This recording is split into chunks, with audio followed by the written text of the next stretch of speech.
có nhau.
Human get my hero.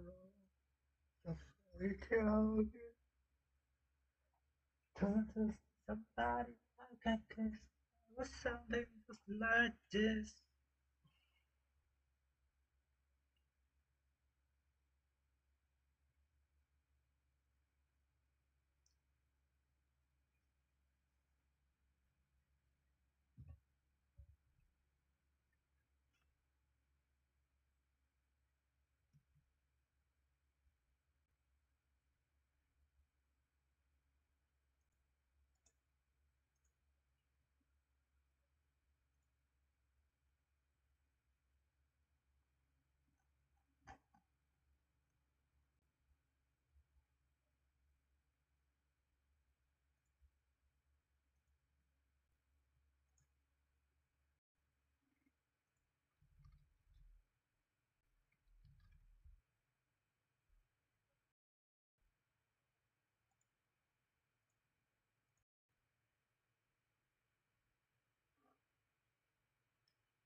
Make it door. Whoa. Cái đường mà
Con mèo lòng vòng chịu thịt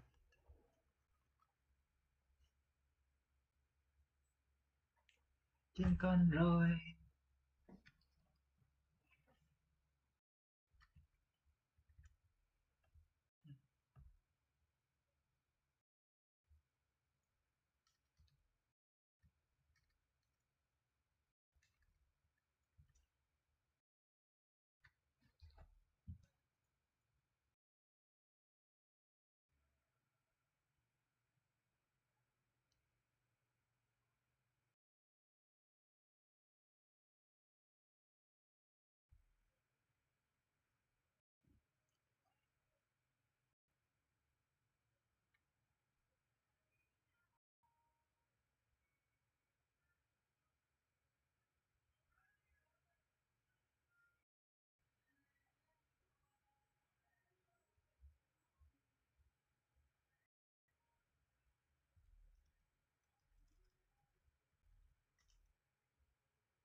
Nữa để thôi yêu.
Anh chịu thua em rồi giữa đêm trôi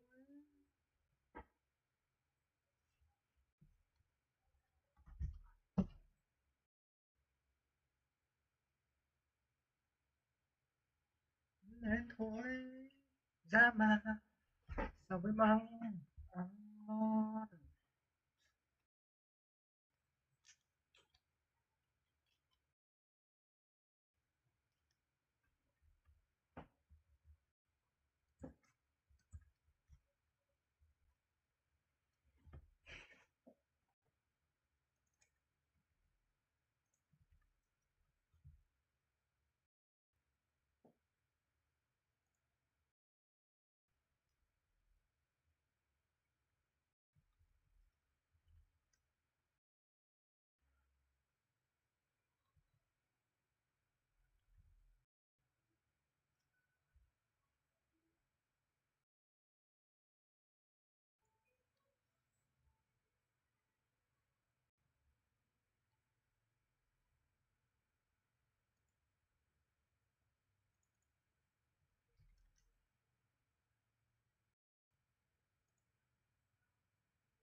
thì chạy về khóc với ai.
Thấu chẳng biết sao nào.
trong lại xin em hãy có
make it, gonna make it.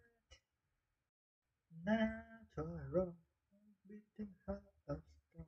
You gotta be so cold to make it. It is natural, beating your heart of throat.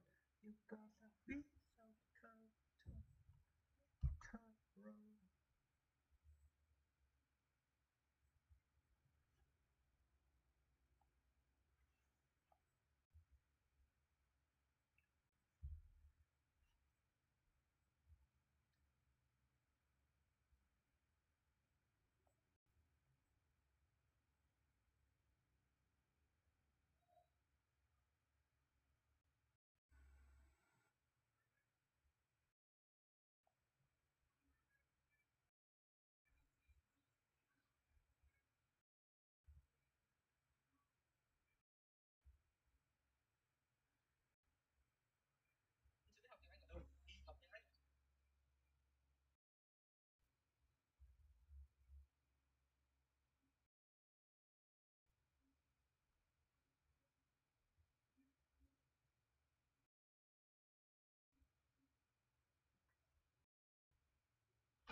người yêu thương yêu lại thương.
Trong chiếc bóng của người yêu thương.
chơi mà.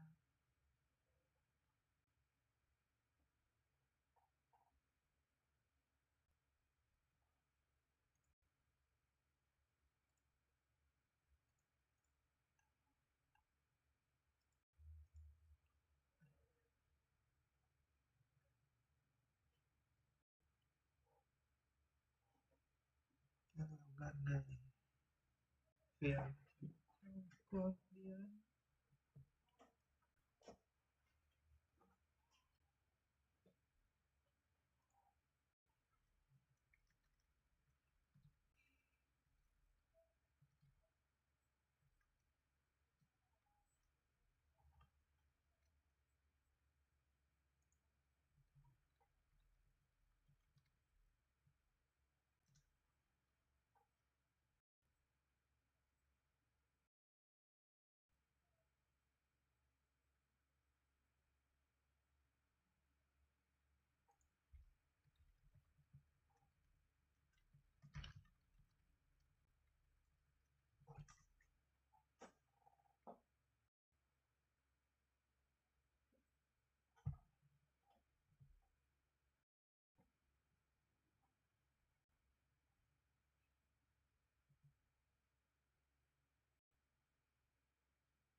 Ừ.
Chơi thật vui á.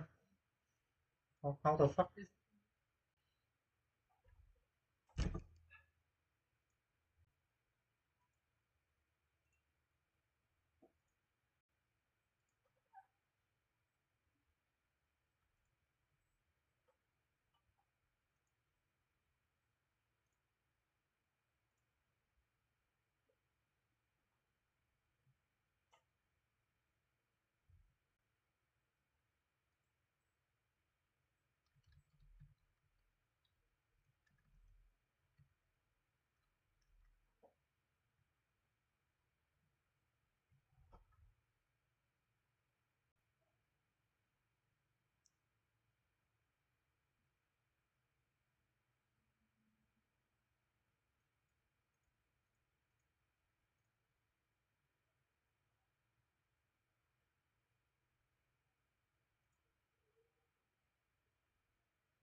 Vậy ăn học à?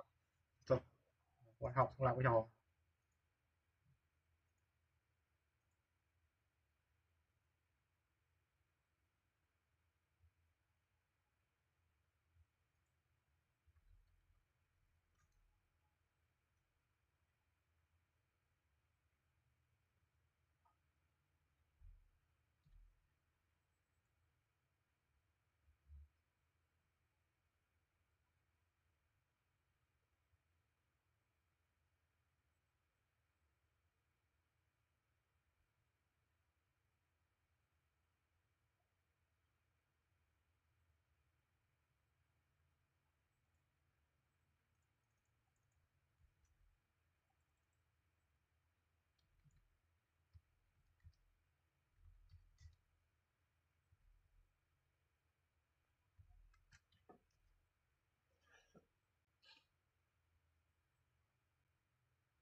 quân bằng nhau mà đúng không? Chứ thằng kia lại hơn 0,6.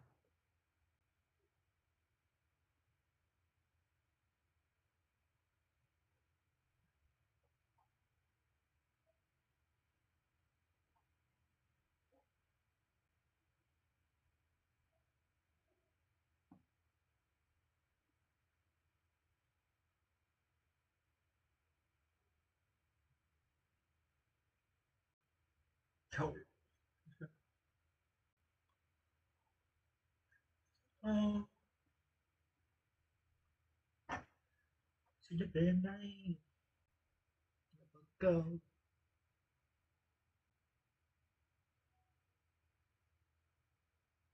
là lần mai.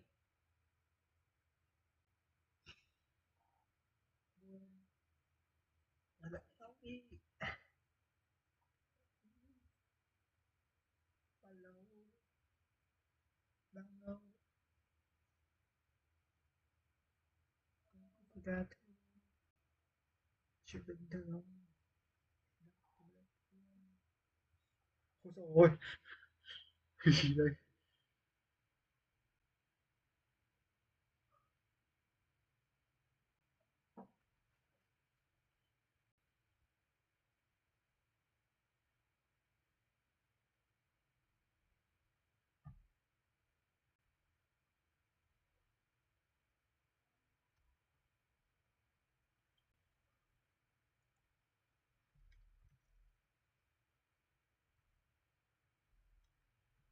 Phần nhà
tôi nó sẽ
tre luôn.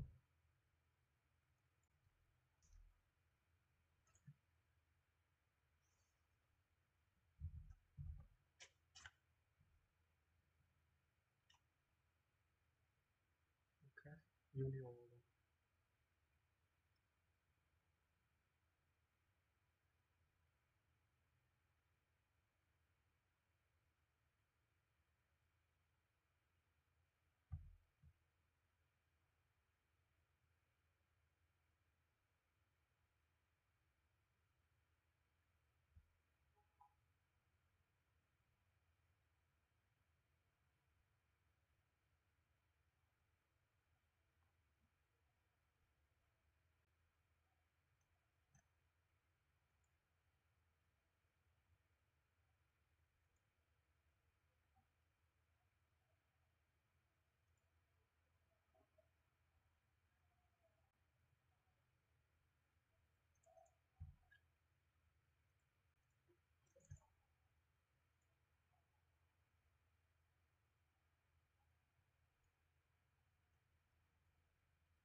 Sang này đâu vậy?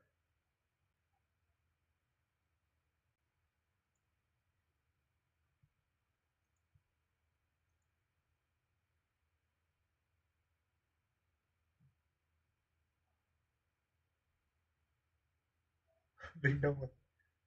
Ở đây. Mua mà.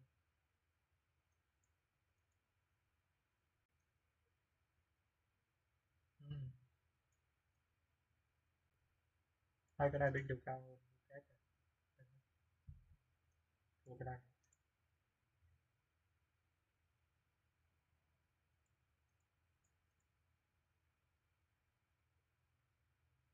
Được. Hai luôn.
Rồi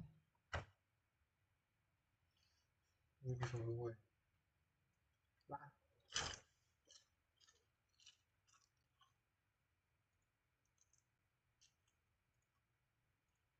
Nên là cái thế build prototype anh em thấy sao? Tôi thấy là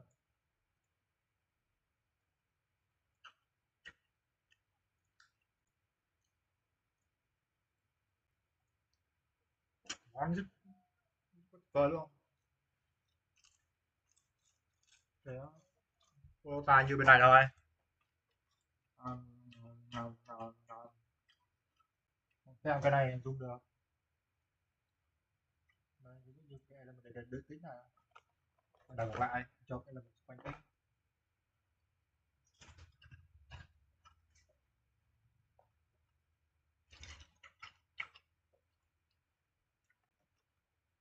Thêm một chút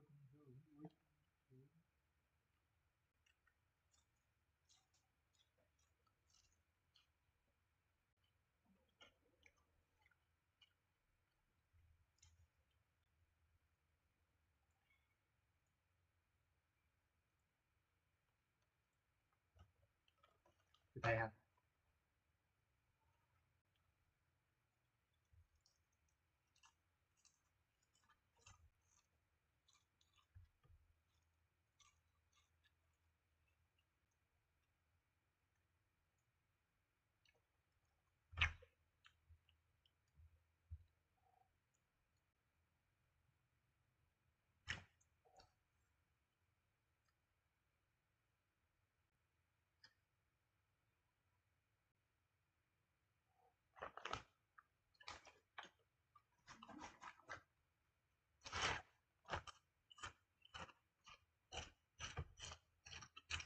Chả đâu có cờ.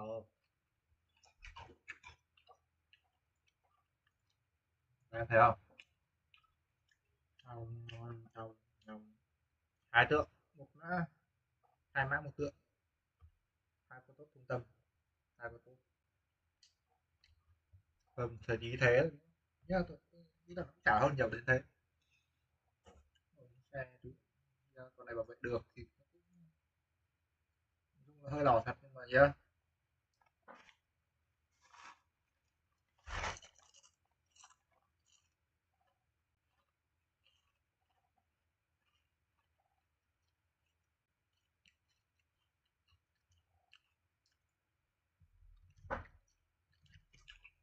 Ra xem cân nào. Chết rồi.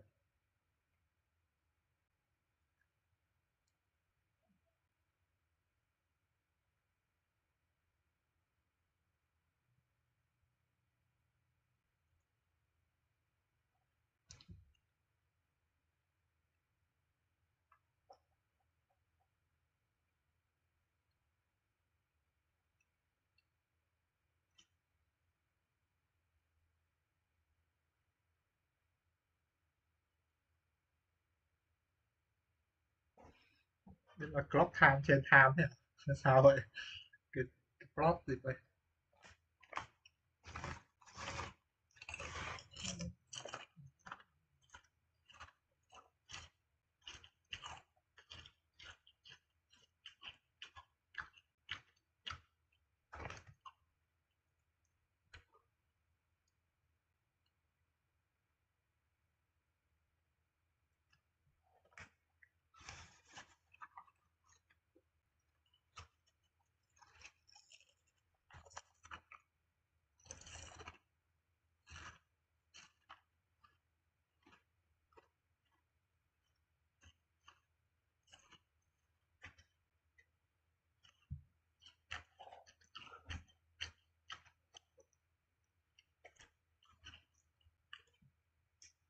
Đừng thuyền.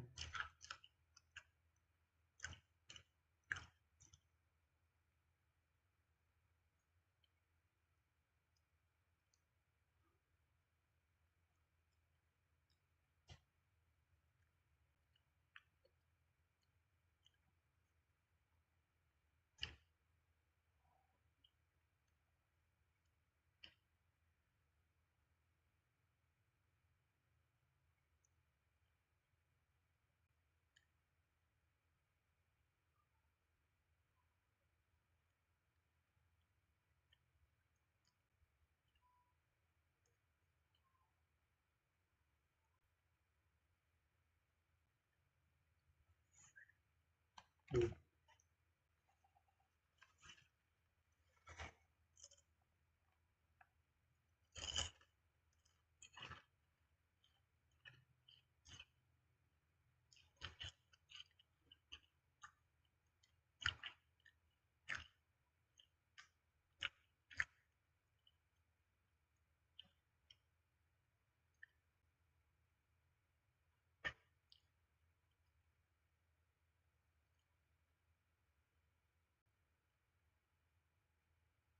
Đúng.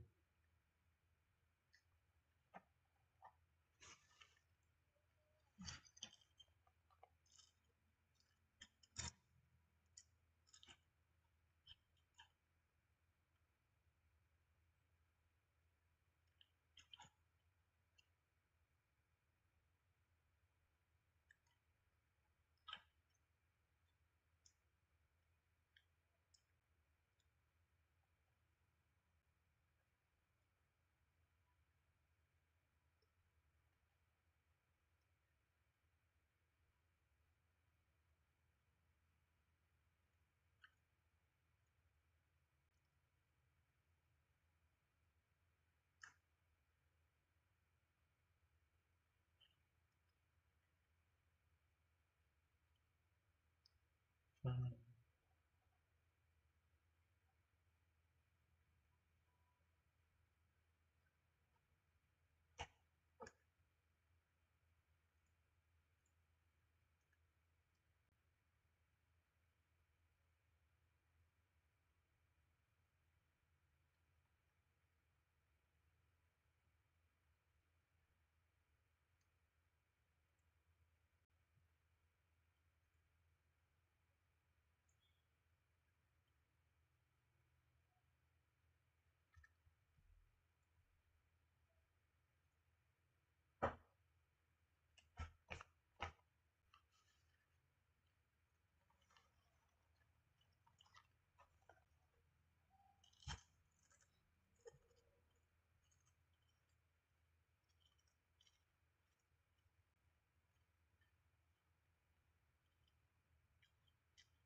Trắng trông nhiều ý tưởng hơn.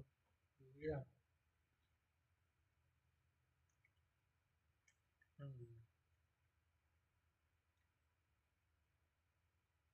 Thế là đen trong solid là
And I have to give you credit, yeah, this 960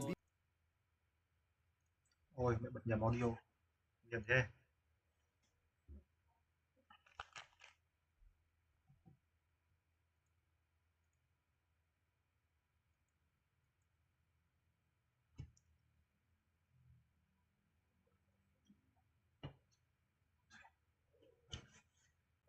Trêu mèo ấy.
phá cho say gái.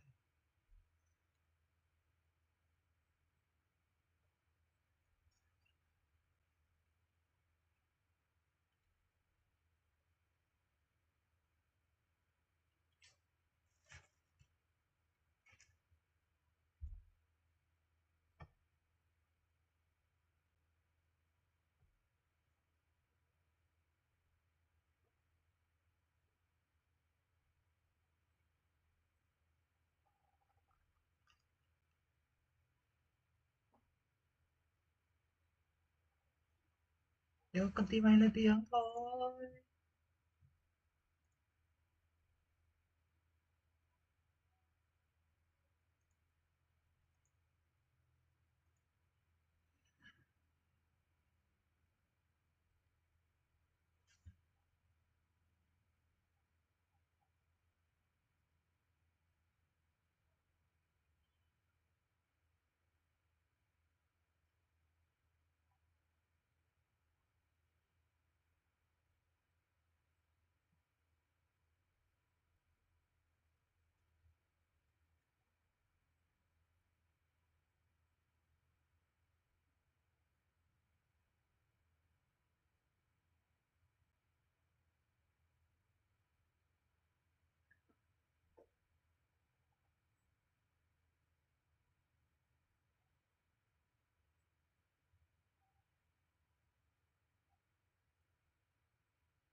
Trong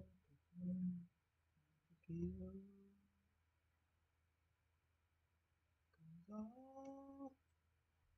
gió mây.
Ngày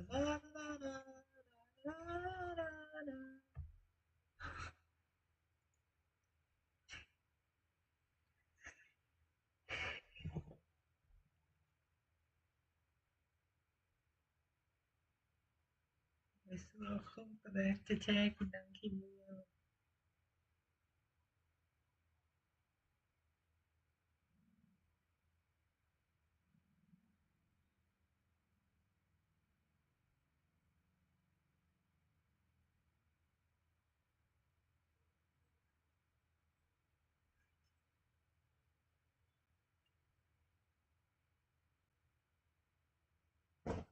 Ôi dồi ôi,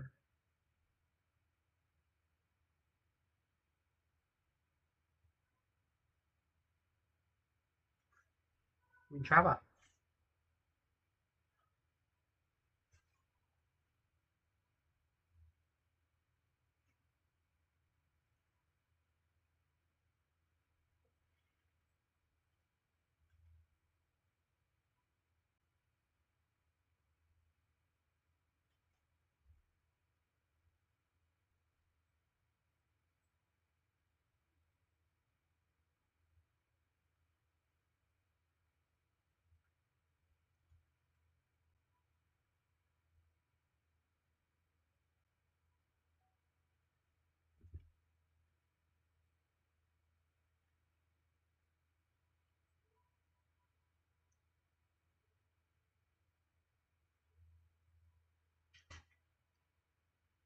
Gì vậy?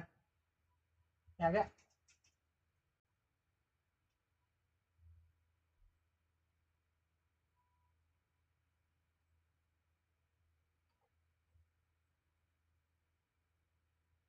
Vâng,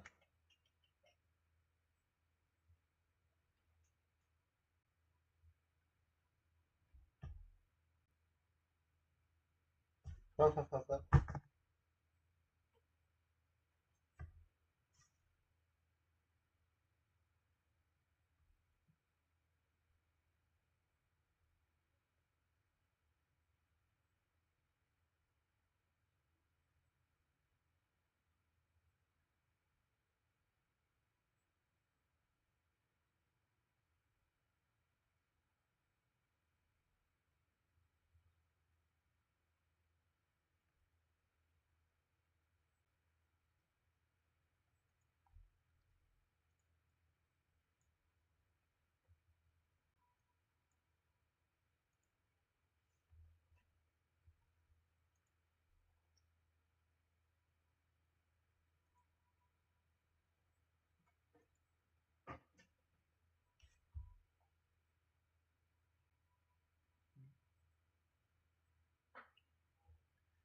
Find that psychologically, it's a really interesting place to be because you want to be provoking the weakness on g7, g6. You want that pawn to come up, and Gukesh wants to provoke Ding into creating something along those lines.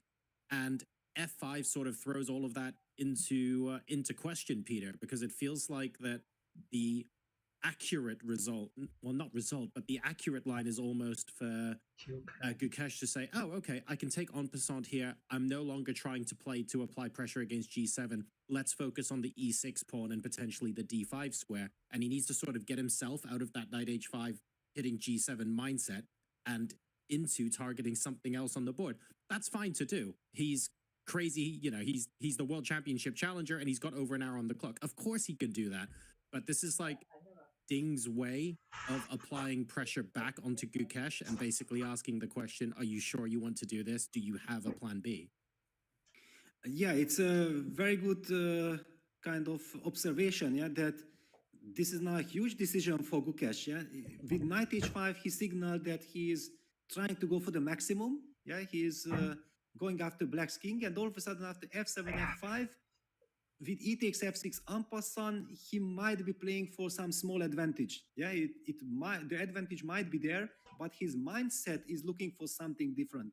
Yeah, and here comes the mind that this queen f3 looked like a very strong idea with the intention of trying to go for the mating attack. However, this queen e8, beautiful little resource for black, calms things down and probably solves all of black's problems. So I'm very curious. I feel like e takes f6 is kind of the most natural move in the sense that, okay, white keeps the control, but if you are more ambitious, then you are certainly looking for other ways.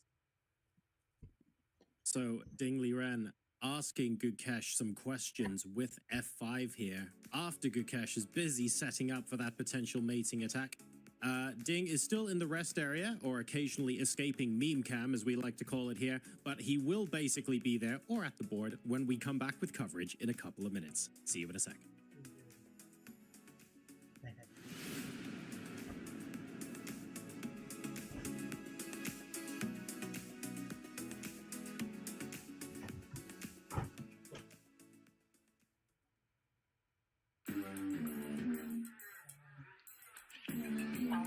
Gemini, can you help me plan my 3-day vacation?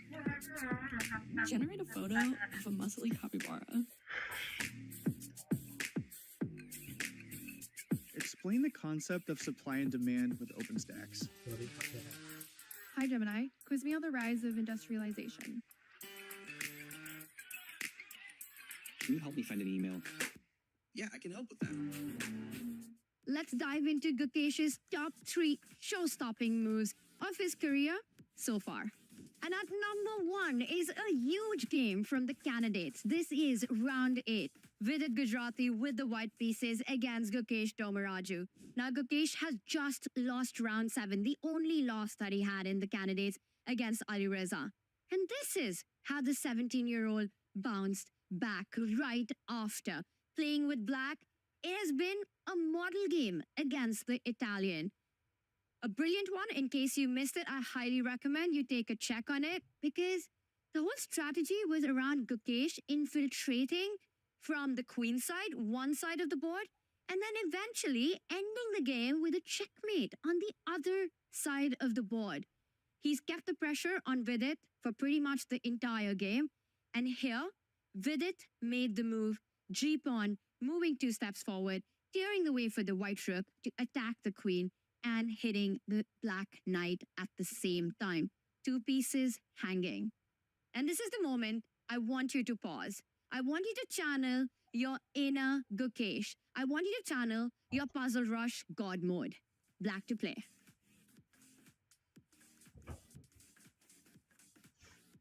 One of the wackiest positions from the candidates and one of the most beautiful moves of the candidates. Here, Gukesh played the stunning rook takes knight. Black has got 3 pieces hanging. White has got 4 different captures, where all roads lead to Rome, and Rome is checkmate on Vidit's king on h4. Let's take a look at all the different captures. If white picks up the knight at the edge of the board, rook takes pawn is game over. Instead, if you capture the rook with the g-pawn, queen to g3, is checkmate. And after rook takes knight, my favorite, the most beautiful. If you capture the black queen, who needs a queen when you can get to the king? G5, a small pawn move with big effects. That's checkmate on the board. Take a look at this. Let this position just sink in. Absolutely crazy stuff. G5 would have been game over. Nothing can be picked up. Instead, after rook takes knight, with it captured the rook with the e-pawn, this only delays the inevitable. A check on the board, the king forced to move forward, and now after the knight retreats to 8-7, giving another check, Vidit resigns, as the only move is picking up the knight, and queen takes pawn would have been checkmate.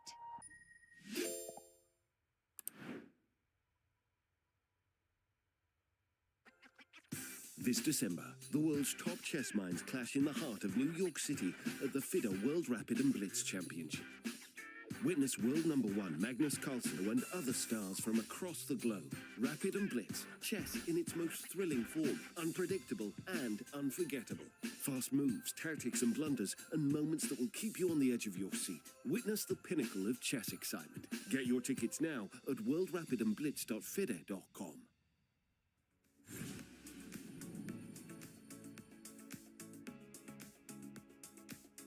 16.5 minutes and counting for this move from Gukesh. Ding Liren, world champion, F5 and chill. You can see that written all over his face right now as he very calmly contemplates his next moves. It wouldn't even surprise me if Gukesh takes and Ding pops back out, pre-moves what he's going to play next, and heads straight back into the restroom. Ding looks like, Danya, he has this completely under control. Over to you. Indeed, but John, I mean, I cannot imagine, I'm sitting thousands of miles away and I feel, the goosebumps and the butterflies in my stomach. What must the players be feeling as every moment could be decisive? And I've held out this long for my first historical reference, but I cannot resist because there's a great description of the nerves and the anxiety felt by Johannes Zukertort, the first ever world champion challenger, as he faced Wilhelm Steinitz in the decisive 20th game of the 1886 World Championship. This is from the New Orleans Times-Democrat, 1886. Zukertort, who was still suffering from the effects of his recent illness, he got sick during the match, appeared nervously weak, his slim, delicate fingers running through his mustache and pulling at his whiskers. He sat with his legs crossed, frequently clasped his hands together, cast furtive glances around the room, seemed unable to comprehend the combinations of the complex game that he was in vain endeavoring to study out to a conclusion. He would get up and, after pacing the floor for a while, return to his chair, press his hands to his brow, sip ice water, and strive to gather up the threads of the labyrinth of moves spread before him. Any of that sound familiar? Yep. 140 years later, we're still humans, and humans still deal with emotional pain and just the need to stay composed. Yes, and look at this, how Dinglan is behaving in the resting room. This is the normal way, I think, for a chess player, yeah, that you want to somehow calm your nerves. You are thinking about, yes, I have played this move F5. I'm doing good. I'm trying to neutralize the pressure of my opponent. But you still also know that big fight is ahead. Your opponent will definitely find the way to keep some kind of an initiative. So you have to get ready for a big battle. And, well, Gukesh still taking his time. It's a big decision. He knows exactly that after e takes f6, okay, I might be and I will be slightly better. I have that option, but can I find something more? After all, I went for knight h5 because I was hoping to create some really dangerous threats against black's king. But objectively speaking, it looks like probably he has to take e takes f6 and go for this slightly better type of technical positions. John, I had a bit of an issue with my headphones, so Peter, I might have missed a few of the points you made, but still no move from Gukesh, and this has been a repeating narrative in the last couple of games. They have this huge time advantage. You think extra hour, suddenly in the blink of an eye, it's down to 13 minutes. Yeah, that's how it goes. That's how it goes, yeah, because Ding spent a lot of time because he had to make a decision. Yeah, ever since he opted for this knight b6, knight c4 kind of play, going for this unbalanced pawn structure with the light squares, and Gukesh about to make a move. He did capture, he did take en passant, he takes f6 on the board. I'm very happy to see that. And it shows the high class that, yes, it's one thing that what we want, but we have to also think about what the position allows us to do. And e takes f6 was the right move. Bishop I think f6 you had on the board. the right call. Queen f3, knight f4. He had to consider the positional pros and cons of leaving that weak pawn fixed on e6, and correctly decides, no, it's not worth it, especially given the massive, massive price, potentially catastrophic price of a single error. Will he follow up with knight takes f6 check? I think the answer is a firm yes. He will give it a couple moments, though, because d5 in this position has to be calculated. The knight on h5. You know, Peter, you felt a little pain parting ways with the light skirt bishop. As a lover of sacrifices and attacks, I feel a little pang of pain, you know, like saying goodbye to a relative, giving this knight up for the bishop. But I think the position demands it. Yes, because there is pressure on the d4 pawn, and okay, maybe there is an argument that one can also start with d5 and it leads to the same position, but it looks completely unnecessary. It gives black excellent options. So yes, taking on f6 and after deciding what to do. However, after probably also white is kind of obliged to play d4, d5, because black might be settling some rook d8. In any case, there is pressure on the d4 pawn. The queen still has the same issue that we had before, that if the queen leaves on d1, then the pawn on d4 will be vulnerable.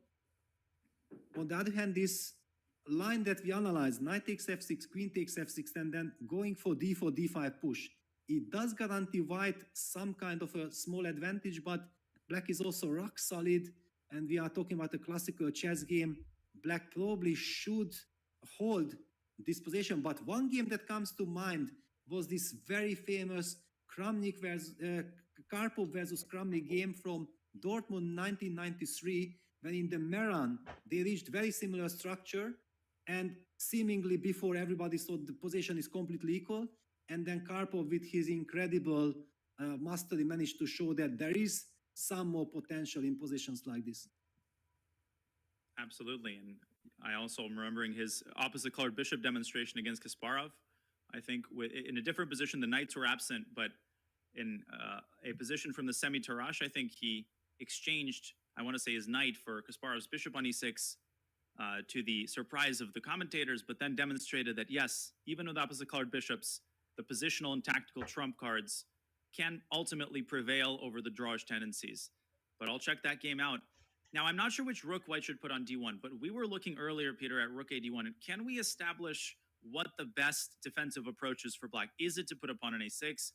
Is it to push b4 and try to liquidate the queen side?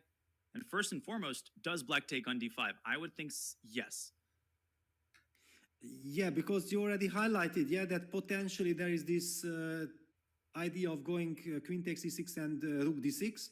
Because if not for that fact, I would have said that rook f5 would be kind of a very natural, nice little move, yeah, to try to trade on our own terms. But yeah, take rook d6 is too powerful.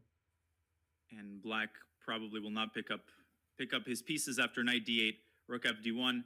So black kind of obliged for that reason to take on d5. White recaptures with the rook. And here we would reach a critical moment.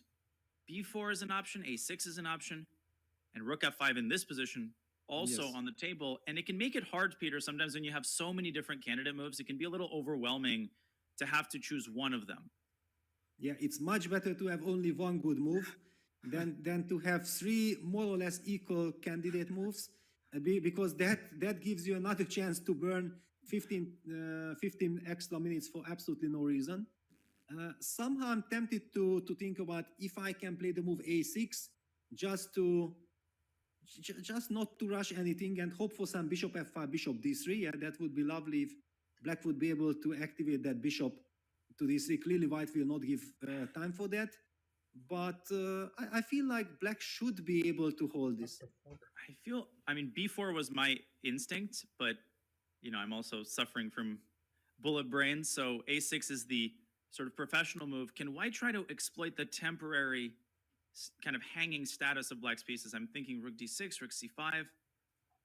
If I play rook fd1 and I procrastinate, you might get your bishop to d3, as you said, which I don't like. Yes, If I play hitting that. 6. Yeah, hitting that knight. Well, if you do rook d6, I might have knight e5, knight d3. Yeah, so rook c5 is kind of smart not to let me get that one. Then maybe bishop b7. Perhaps? Then maybe bishop b7. Yes. And I do have this a4 idea in some position. Maybe I can throw an a4. Here, yeah. But also after rook c5, I have this knight e5, knight b3 kind of jump. It gives me a tempo. On the other hand, the knight on b3 will be very far away from the game. Yeah, it's a very double-edged question if I really want to have that. Yeah, I feel like I would get excited here at some attacking prospects like knight d5. But on the other hand, what? Because rook c7 is always met with rook b7. And a4 here, yeah, knight b3 again with tempo. Huh. Can we try b4 really quickly? How bad is this? Potentially even giving up one of the pawns, but liquidating the queen side. Yeah, no, of course, it's a very principled move. Yeah, so a b4, knight b4. It would be nice You're if I had the rook on heading- a1. Maybe here, I changed my mind. I'll take with the other rook Yeah. on. I'll put the other rook on d1. Exactly, yeah, rook fd1, yeah, was the other option. And Well, yeah, it's tough to say, yeah. White is somewhat better, but you have all the chances, yeah, to liquidate. Bishop a7 doesn't work, I think. Or does it? Can I get away with this move? Or is this just a dead draw after knight takes d5? But wait a second, if you play rook a8 or rook b7, then what? Rook b7, I thought rook b5, because rook a5, you have knight c6. Ah, yes, beautiful, yeah. Rook b7, rook b5. It's a nice little touch. But honestly, would black really be risking the losing here after this? And now Well, bishop if you to black, cannot, your idea? if you cannot trade the rooks by force, I mean, if white gets chance to get that bishop to d4, play f3, and then avoid the rook trade, then I believe that should be kind of a win, slow win for white. 0-0-0 might be the dumbest evaluation of a position like this that I've ever seen. Anybody who seriously claims, yeah, I don't care which side I am, time to check the pockets. Ah, but wait a second, yes, because maybe after bishop e5, you can you by force trade the rooks? Yeah, rook Whoa. f7, rook b7 comes to mind, but I have f3, g4. I Nah, don't không see it có yet đâu. happening. But then bishop d3 and rook c1 and rook c2? Ah, like Click now. this. Wow, okay, you have to show this, because I'm trying to hide that rook away. But I can also give a check on the 8th rank, so maybe black needs to do this in a different way. Yeah, probably. But okay, let's just illustrate that beautiful hiding the rook business. G4 was my idea. In order to pave the way for the rook to get to the 2nd rank. And I also have rook e1, it occurred to me. Yes, and then rook e2, yeah. Because if black trades the rooks, then the pawn up position doesn't give white any winning chances. Very important, because this is on a light square, and if they approach these types of positions, we will elaborate more deeply for newer players why the rook trade is a dead draw. But for now, you can take our word for it. Opposite colored bishops in a structure this simple, the pawn will have no impact on the evaluation. So we go back to the live position because Gukesh investing yet another long think, and yet again, the time situation almost equalizing. Yeah, it's understandable. It's such a big decision. He knows exactly that, okay, if I'm taking the bishop with knight f6 and then breaking open the center with d4, d5, time won't be such a big issue because the position kind of simplifies. Many trades are coming, and yes, white will be squeezing something, but the clock, the time situation will not be a decisive factor. But the big question is, what other candidate moves does white have? Because the pawn on d4 is hanging. Is he comparing the direct d4, d5 move compared to knight takes f6? Is that the reason why he's spending so much time? I have a couple thoughts. Bishop f4 is a tempo move, so I just, I was considering it just because, you know, you're supposed to consider checks, captures, and threats, but I'm not certain what white is gaining after rook b7. Maybe it creates some awkwardness among black strengths. The other thing I'd point out is a4 can be thrown in at various moments. It can be thrown in here, although again, who benefits in the event of a4, b4? I don't see how the answer would be white, but clearly there is something that's catching his eye. Yeah, What I'm could it be? trying to figure out, yeah, what that could be, because since he opted for e takes f6, it looked like kind of that he's ready to take and go d5 and try to press in this endgame. Wait a second. What about queen f3? Somebody in the chat pointed it out, and I noticed this move earlier, but stopped calculating after knight d4. But knight d4, I can play knight f6 maybe. Oh wow, yes, and then if queen takes, then you can simply take, and the knight on d4 is hanging, and otherwise you are hoping to set up some rook takes f6, queen g3, bishop g5, and the hanging rook on b8.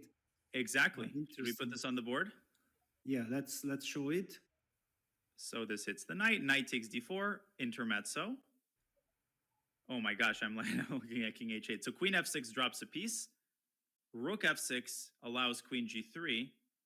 And this looks very scary, although, holy smokes, I'm now looking at... Exactly. You have all these knight f3 checks at some point. Oh my gosh. Not sure. This is such a fun position. Oh my goodness. And also just sacrificing exchange somewhere could be a possibility for black, yeah, with this monster knight on d4. Oh my... Do I have knight f3, king h1, and then... trying to make bishop b7, for example. Yeah, also bishop you b7. have, yeah, you Check have this. here, and just bishop b7. And rook g6. Amazing move. Yeah. No, this is how you lose with white. Yeah, this is not good. But if not queen g3, then maybe queen to e4. Yeah, just not to step into this knight f3 check. No, also not. Did we step into knight f3 anyway? No, because also the rook on b8 is not hanging. Yeah, there was a reason why the first instinct was queen g3. But why is this like dead lost? Is it still okay? knight Yeah, f3? pawn done. But probably knight f3 again. Yeah, exactly. Crazy. And Out of bishop nowhere, this b7. knight f3. No. Oh, come on. Oh, rook g6 and bishop b7. Yes, rook g6, bishop Oh my b7. gosh. Is there queen h4, some sort of deflection at the end? Like this line, right? White has to go queen f4, e5, queen Yeah, f5. e5 Is there queen comes. d7? Yeah, let's go for it. It's cash in time, yeah? But then queen h5. Okay, but you can't really be holding on for that long diagonal for too long, no? Yeah, queen f7. Oh, look at this. Queen f7. Okay, I cheated because I think we've gone very deep and we've earned the right. And here, Peter, look at this. You don't give a check. Why not? Yes.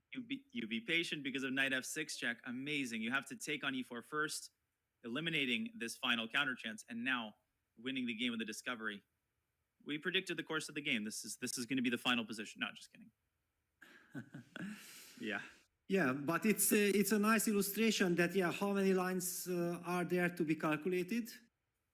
Ding is chilling, however, because it's up to his opponent to make a decision. Yeah, he has already opted for f5, great resource, fantastic defense by Ding. We have analyzed it. The position looked very dangerous, very scary, and he found a way to kind of neutralize White's initiative on the king side, and White might have to be kind of satisfied with a small age. And no, Gukesh goes queen f3. He goes for it.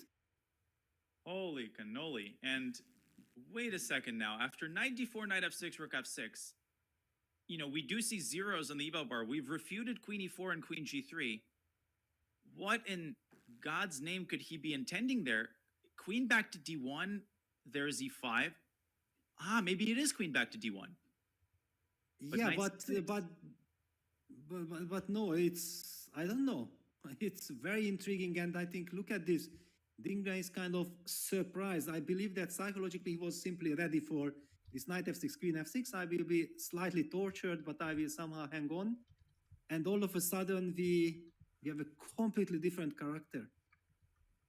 Can of we problems, questions. enter the forest again and figure out like what what is his idea here? I briefly considered queen d1 because if e5, we should not forget bishop g5 as a threat. Still, Yeah, by the way, not so convincing. Exactly, I would be very happy to sacrifice this exchange and some bishop f5, bishop gets to d3, black has wonderful pieces, yeah? So I'm intuitively also not afraid of this. Ugh. Bishop b7 also F4, possible. no. Garbage. F4 looks like garbage. Rook g6 there, and black is mating. Bishop b7. Wow, but if queen g3 is not good and queen e4, okay, queen e4 is no surprise because queen e4 actually does not put any real pressure on black. Could there be an alternative in this position? Is knight f6 maybe not forced? Maybe here, queen g3? But okay, then I will always be able to recapture with the queen on f6, yeah? Then I don't have that issue. You speak the truth. So queen g3, you'll play bishop b7, I Yes, suppose? bishop b7, yeah. Bishop takes d4 is not a thing. That doesn't do anything. Oh my gosh. I'm starting to get a little worried here that could there have been a miscalculation? Could he be aiming for queen g3? Yeah, that would be very unfortunate. Oh. And Ding, of course, has to trust his instincts, has to trust himself. Now we ask the same question for him. Could he be waylaid by a tempting alternative to knight takes d4? But what are the options? Bishop b7, but okay, I don't really see the benefit, yeah, because b5 pawn is hanging just in case. White can also take on f6 at any moment. It doesn't feel right. Somehow knight takes d4 is the move that you feel that you have to calculate because it's such a principled move. If it works, it's fantastic for black. Of course, there are all these crazy calculations, crazy lines to be calculated. But they are kind of force in nature, yeah, and we assume that these brilliant players should be able to calculate it out once they are focused on that specific position. But no, Ding goes for queen e8. Unreal. Why on earth so quickly? Just trusting his opponent, and queen e8 isn't even that bad. Forget the evaluation of that move. What did White have in mind that was so scary after knight d4? I feel, Peter, in the press conference, I will make a prediction. Knight f6, rook f6, queen g3. Yes. Impulsively, I feel like it looks dangerous because b8 is hanging, the d4 knight is loose. But you have to keep calculating. You're up a pawn there, active pieces. You can't just trust your opponent like that. Especially because you still have a lot of time. And look at this, yeah, Gukesh also wanted to have some rest, to eat something, grab some energy, to get some energy. But he sees that actually his opponent has already made a move.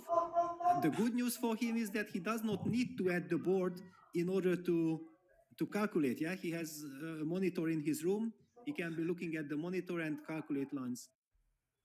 And in 20 years from now, they won't even need to return to the board to make their move because the brain device will execute the move for them.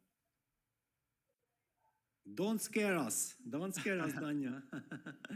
No, all we need is another voice arguing for artificial intelligence being our demise. No.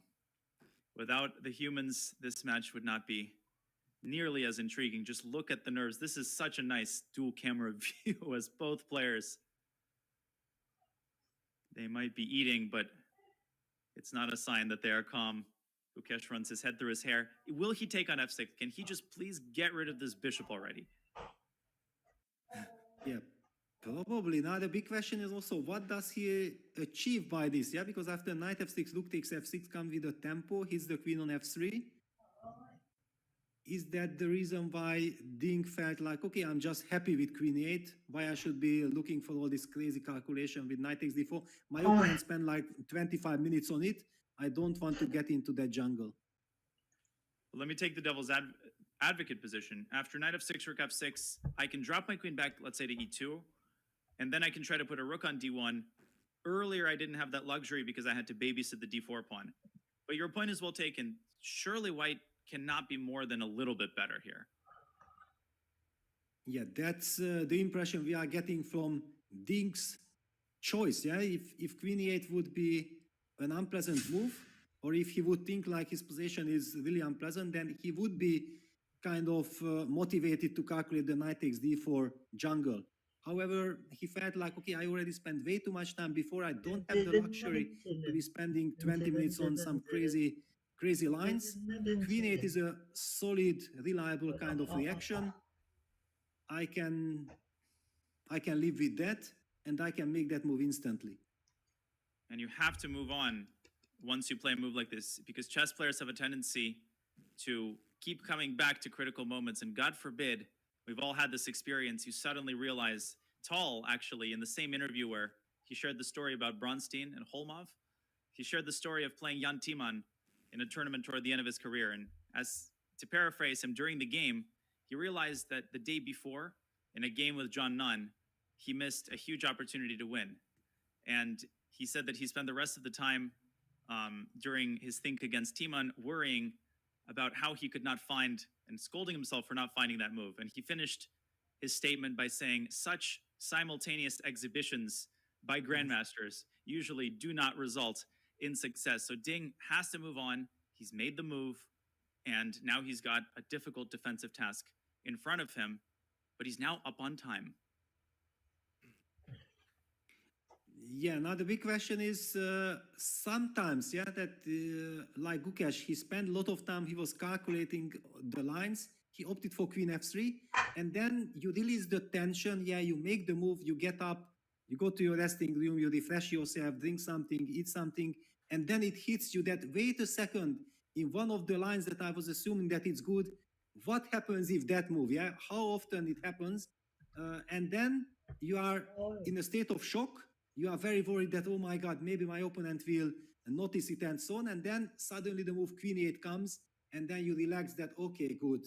I have everything under control. We did see he finished, was it a mandarin? What was he eating there? Oh, man. I don't think we'll ever know.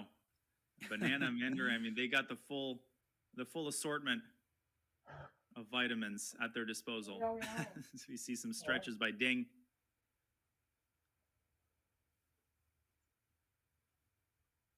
Yeah, queen e8, solid move, a rock solid move. Yeah, we see the computer says that, okay, white has some potential to press, but I'm loving this move, queen e8, actually. The more I look at it, it has a fundamental kind of saying that I'm not afraid of the position. I kind of believe that I should be fine, but still, it has quite a funny character. Yeah, you highlighted knight takes f6, rook f6, queen back to e2. Potentially, you're also setting up some knight e4 jump. Also, you want to just connect the rooks, bring the rooks with rook ad1, rook fe1 in the game. It's quite annoying that bishop b7, I'm not going to say it's unplayable, but giving up, the linchpin of black's pawn chain, that would be a serious material investment. And a6, maybe black doesn't have the time for? I don't know. Yeah, and he takes the bishop, knight takes f6 on the board. I would also like to highlight that ideas like just pawn to f3 later on in this structure, pawn to f3, bishop to f2, rook e1, and then bishop g3, bishop e5, it's also a typical way of maximizing your pressure on the dark squares, making sure that your g2, the only vulnerable spot on g2, will be also beautifully protected thanks to this pawn move to f3. Very true. I'm expecting a near instant queen retreat by Gukesh, just process of elimination in such positions. You don't want to keep it on the long diagonal. You don't want to walk into a discovery. You don't want to walk into a lateral rook move to the G file. So at some point, you're running out of squares. You don't want to play a Botez gambit. There's a time and a place for that. And neither of those things is during a world championship match. So I think we will see the queen retreat to E2. On the board. And it does. Happened. Yes. Big moment for Ding, Peter. I really think choosing the defensive construction here, and what is the priority for him? Is the priority to protect b5, or is it to get his pieces out ASAP? I think that he would love to get his pieces out as quickly as possible, but yeah, the b5 pawn is hanging. Is there some argument to be made for rook f5, for trying to step out of this knight e4, protecting that pawn, and then going for bishop b7. Is that a possibility? Let's put it on the board. I But was it- partial but- to a4. A4. Okay, I was thinking like in long terms, maybe my e6 pawn will be vulnerable. Yeah, so every single decision, every single move has its own consequences. A4 move, and you target Yeah. me immediately there. Yeah. I was hoping for b4, knight b5 with a double threat of a fork and queen c4. I mean, even a6 is probably totally fine for black, honestly. Yeah, probably the A file doesn't make so much difference. And by the way, in the long run, I will have this knight b4 jump. Yeah, now that you move that pawn to A4, I will have access to the b4 square. And so good for people to see, for newer players. Open file doesn't automatically mean success because all of the infiltration squares are protected by the combined forces of these three pieces. Literally, you can have no squares past a3, and you don't even have rook a3. So the only square you can put the rook on the a file is a2. That tells you all you need to know. So I really like rook f5. Such a nice, as you would say, cemento move. It's the best description for such a move. Yes, but on the other hand, then my strategical idea by going, I don't know, rook e1, f3, bishop f2, I don't know exactly in which move order, but just to highlight, yeah, that for example, bishop b7, f3, bishop f2, rook a d1, if I can get all these moves going, then e6 pawn will be vulnerable, d4, d5 will still be hanging in the air, and also this reshuffling the bishop via g3 to the h2 b8 diagonal can also activate this bishop and potentially go to e5 because we are expecting that knight from c6 to move anyway. Wow. That's such a deep positional idea. Even if black gets the bishop out, it looks great, but the d5 square does not solve. It's not a panacea because black also has this long-term weakness. There is the nuclear option to go e5 at some point, but unless you're fully developed and ready, that is a very scary move to play in a low time situation. Allowing d5, my intuition would be very much against it. Maybe knight Yeah, the e7? problem, Mhm. yes, the problem of e5, d5 is that the queen on e8 is hanging, yeah? So e5 can only be justified if you would be able to jump with the knight to d4, but this is clearly not the case. Otherwise, yes, setting up a blockade with knight e7 it's possible, but then comes this strategical idea also that the bishop can land on e5, yeah, via f3, bishop f2, bishop g3, bishop e5, You can. and I will be putting pressure. Do you have bishop f4 in this position? I'm not saying it's a great move, but rook f4, queen e5 maybe? Oh, wow, even this, yeah? Sensational stuff, yeah, that would shorten the maneuver. Yeah, just eliminate the middleman. You know, sell straight to the consumer. I don't know. I'm afraid to put it on the board. Okay. It works, yeah. Let's just highlight the point, yeah. But you know, you're the boss highlighting the deep tactical, the deep positional ideas in the plan. I'll find the cheapo tactic. But even in the absence, your point is well taken. How does black solve these problems? Queen g6 is a move. It's back to the point about decisions, right? Every move, black has a vast array of options, and that's not a good thing. Yeah, it's not always a good thing. By the way, I like your queen g6 because anyway, the g2 pawn is the only vulnerable spot in white's position, and then queen g6, bishop b7, setting up some serious business on the g2 pawn. All right. And e5 then is opened up as a possibility because knight e4 has become possible. Yeah, that also is a benefit. Now, the big question is that, did, for example, Ding underestimate the move queen e2? Yeah, because it's so easy to think like, okay, if white has to waste the tempo of going back with the queen to e2, then I will solve my problems. So it's the big question is that fundamentally, is his position, his thought process thinking that this will be fine? Is it correct? Or is actually he running a long-term risk in this position? And just consider all the complexities just within one, you know, you can open several doors, like in that old game show. You don't know what's behind each door, and consider the time that it takes to consider what's behind a single door. Ding opens another door, queen to g6. He wants to open the door to white's king. A direct option. Yeah, makes a lot of sense, actually, because then he does not even want to waste tempo on rook f5, yeah? He's threatening to play rook bishop b7. Based on the tactics, then knight takes b5 is met by knight takes d4, and a potential checkmate on g2. Mm-hmm. And a How is big white benef- reacting? f3 or? F3 looks totally solid. I mean, a big benefit of keeping the bishop on c8 is that it can actually exploit and make use of this diagonal should white play d5, which I don't like at all. That helps black eradicate the weakness. F3 on the board. Yes, very professional. It was clear that the pawn belongs to f3. It opens up this bishop maneuver, bishop f2, bishop g3, but also it gives the option eventually for white to jump with the knight from c3 to e4 with the tempo. The reason why I'm not such a big fan of this knight e4 move, and I did not mention it earlier, because it would give up the d5 square. Yeah, it would also ease black's play, but everything is based on perfect calculation. Yeah, if sometimes you can benefit with a direct knight e4, then you have to do it. Look, f8 played. Okay. Rook f5 would have transposed into one of the lines that we'd been examining through the looking glass. Rook f8, similar vibes, Peter, but he's not necessarily preparing bishop b7. Is he hinting at the possibility of e5? Could this be his main concept? Or is he just saying, I'm not in a hurry. I don't need to hurry with bishop b7 at all because everything is under control? And is it? Yeah, it's a very tricky situation, because long terms I do see quite a lot of potential for white. Yeah, this pressure against the e6 pawn, that knight on c6 is beautifully sitting there. Simply rook e1, putting that pressure on the e6 pawn, this bishop maneuver, everything. White can somehow enjoy the position.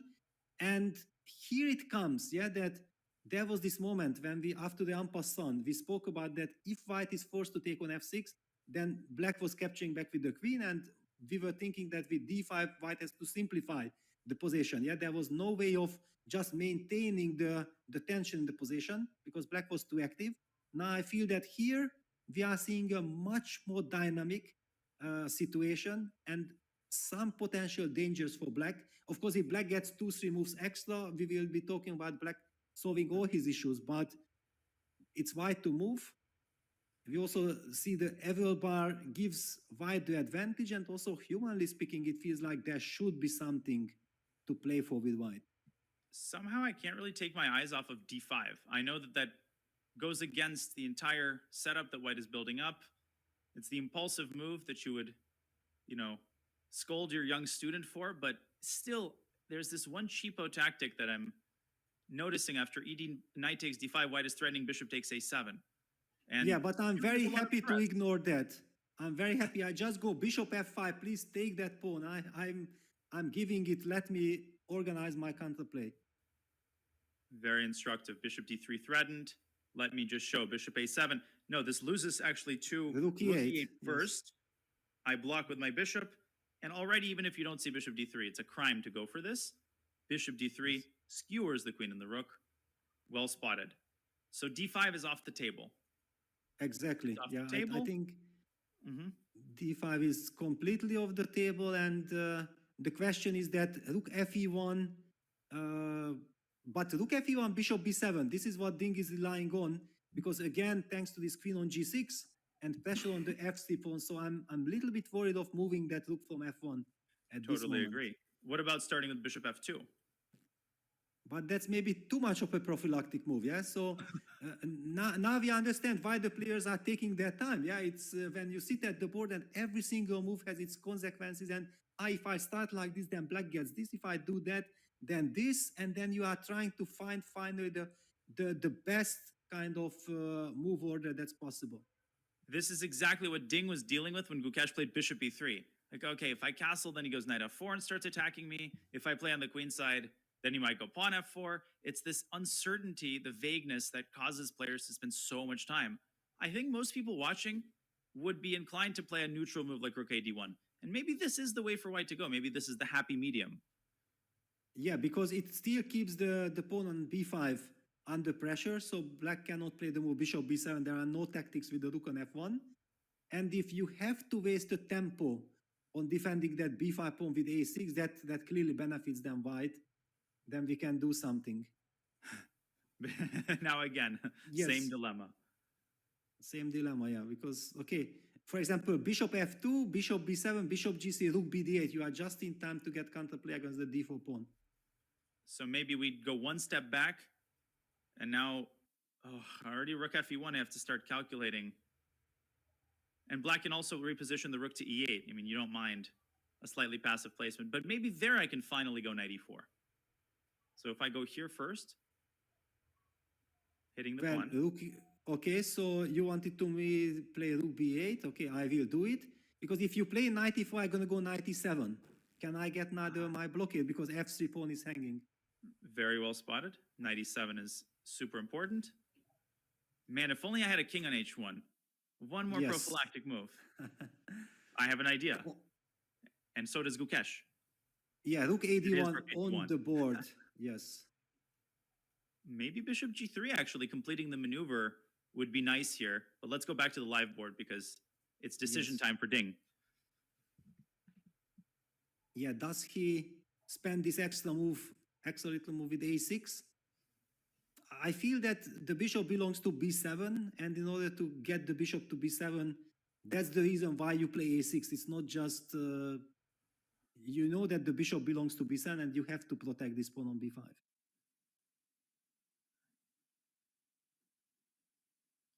course, black should not fall asleep. d5 is always a possibility that black must remain vigilant of.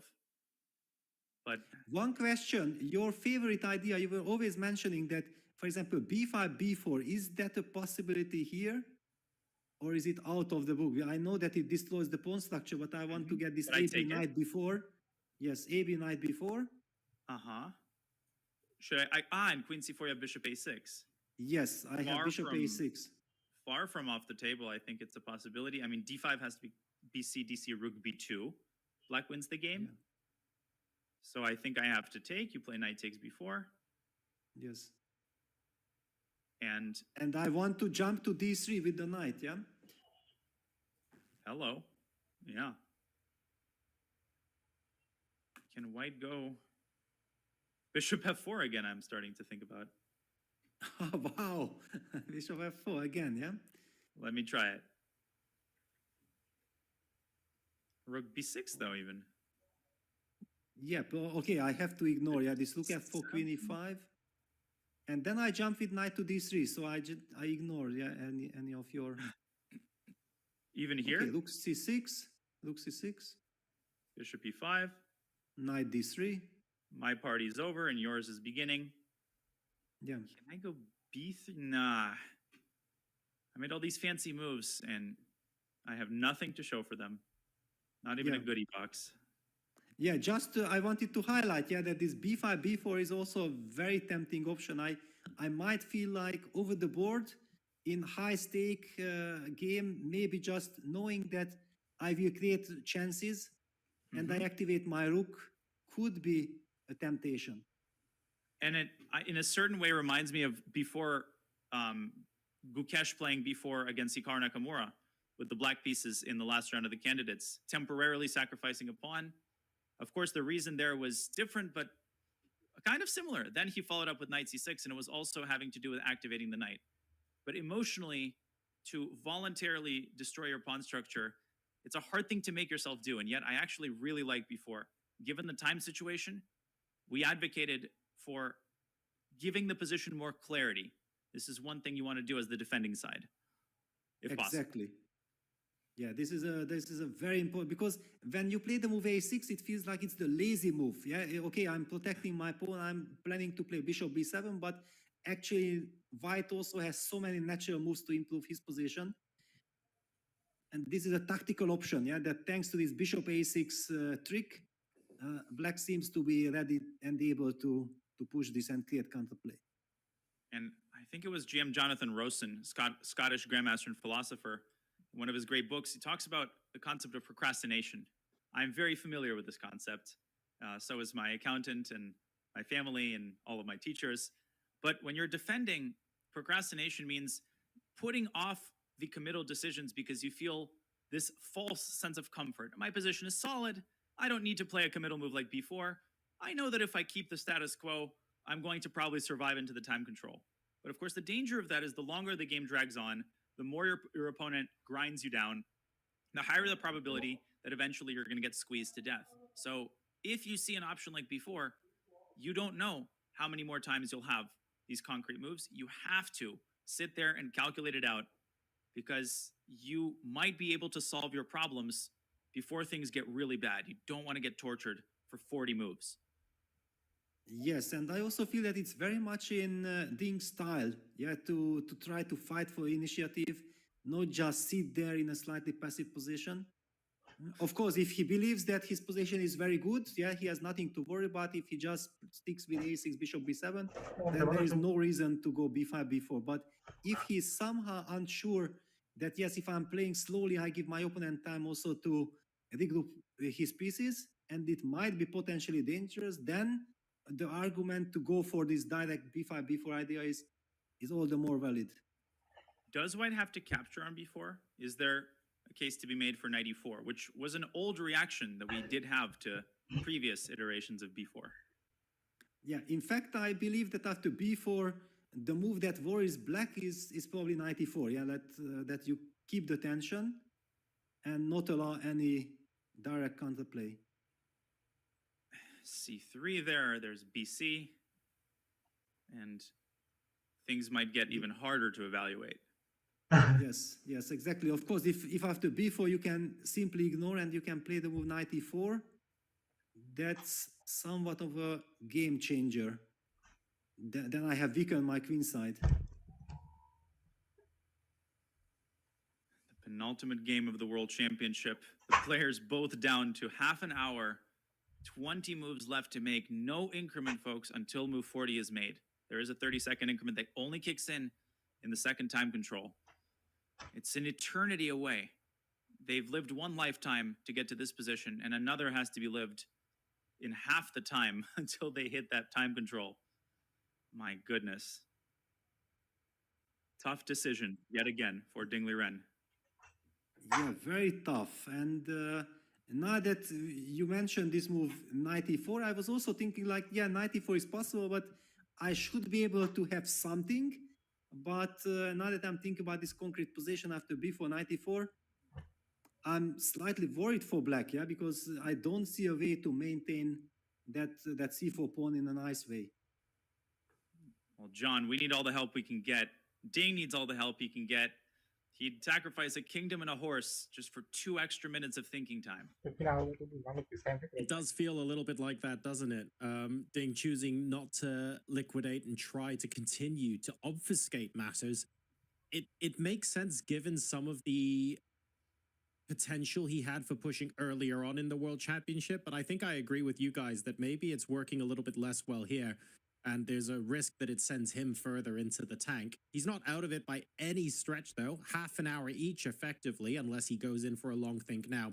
We'll find out whether that is the case. I believe we're going to go for our final break before the time control, which is kind of exciting here, given it's move 21. So when we come back, less than half an hour on the clock, or about that, for both of our players, and they'll have to make 20 moves to get to move 40. Top up your drinks, grab your teas and coffees. We're in for a wild ride.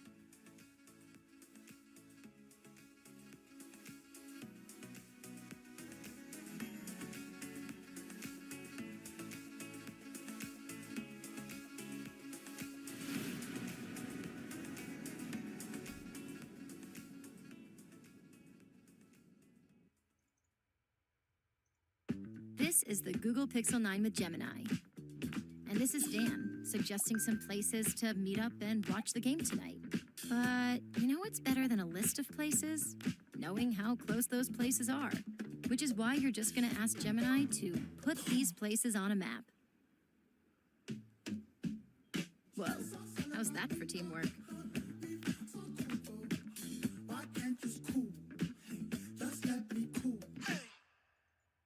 In 2022, Gukesh was on your team that won bronze at the Olympiad, and I know he mostly did his own studying and preparation, although he was obviously a valuable team member. I want you to compare your assessment of him then with now, because you gave an interview to chess.com 2 years ago, and this is what you said about Gukesh. Not even sure if you remember. You said, he's self-confident, he has daring play, a risky approach, a narrow opening repertoire, he defends well in tough positions, and you called his time management interesting.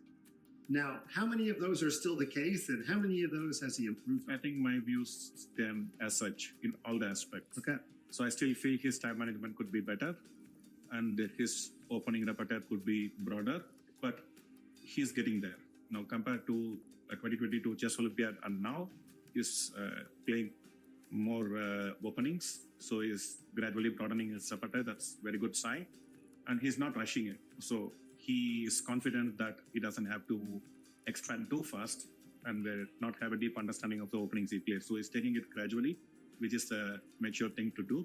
So I'm happy that he's handling these issues. But when you're taking it gradually, it takes longer time to achieve the objective. But my view on all this stands as such.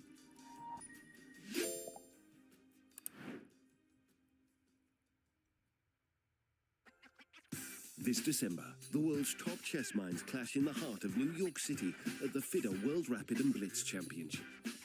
Witness world number one Magnus Carlsen and other stars from across the globe. Rapid and Blitz, chess in its most thrilling form, unpredictable and unforgettable. Fast moves, tactics and blunders, and moments that will keep you on the edge of your seat. Witness the pinnacle of chess excitement. Get your tickets now at worldrapidandblitz.fide.com. Hello from Oslo and the venue for the final of the Champions Chess Tour 2024. As you can see, a lot of construction still going on, but if you turn around, there's already a lot of fun stuff that has happened. We have one of the bleachers set up where you can sit and watch 8 of the best chess players in the world battling it out on stage while you follow the broadcast. On this big Jumbotron, for the first time, you can actually sit inside the arena and watch the broadcast live. You can hear the commentators, you can get the reactions, you can see the analysis, everything while you see the players live on stage. And you hear everything on silent disco headsets, meaning that the players won't be disturbed by the sound going on.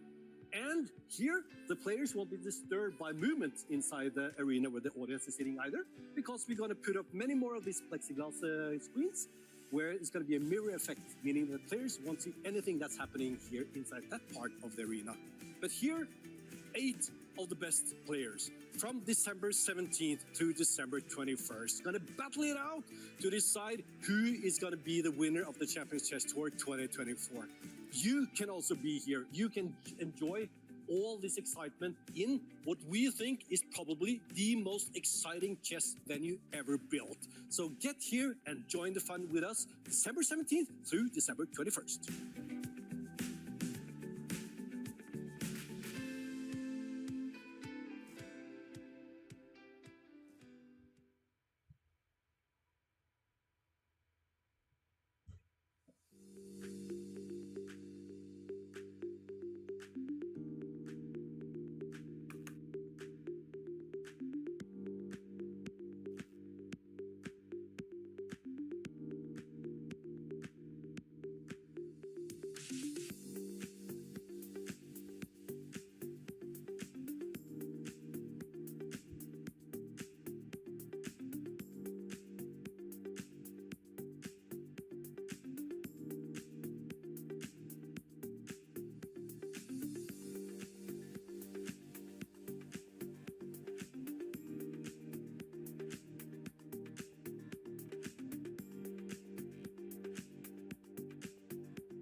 Is this going to be it? We have the thread that Danya and Peter were discussing before we went to break on the board. Bishop f4 has been found, rook b6, bishop c7 played near instantaneously, and Dingley Ren is close to being 10 minutes down on the clock, which is significant at this stage when Gukesh only has half an hour. Danya, you guys correctly went down this line. What comes next? Well, I actually am not sure because somehow I feel like there was an inclusion of moves in our version of this line. But basically, Peter can correct me on this. 97 was played. Gukesh finding just eagle-eye tactical vision, LPDO, loose pieces drop off. Obviously, the bishop cannot be captured because the queen forks both rooks. How often do you get to fork rooks on b8 and f4? White wins on the spot. There are no counter tactics. But here's the difference. After rook b6, another intermezzo tickle, you can't really go rook b7. This is a huge issue because bishop d6 pins the knight and creates massive threats like d5, and the b5 pawn is hanging. But after rook c6, bishop b5, Peter, this is the crux. Somehow I felt like in our other version of this line, the b5 pawn was not hanging. Here it is, and I don't know if black has a tempo to afford on a move like a6.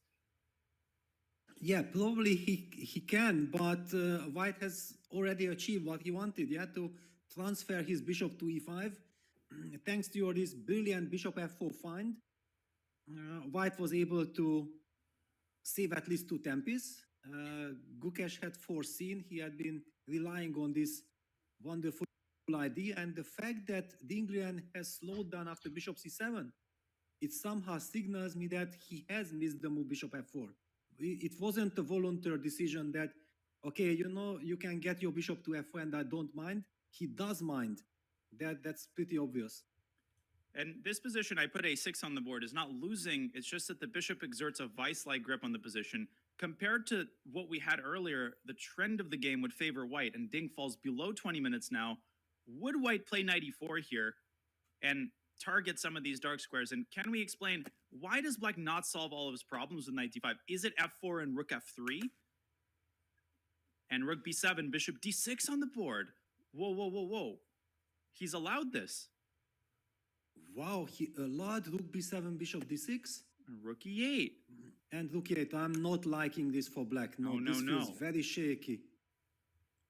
Okay, put your tactical hats on, folks. I'm already looking for bishop e7, rook e7, queen e5. I mean, this bishop on c8 is so bad. Oh, mayday, mayday.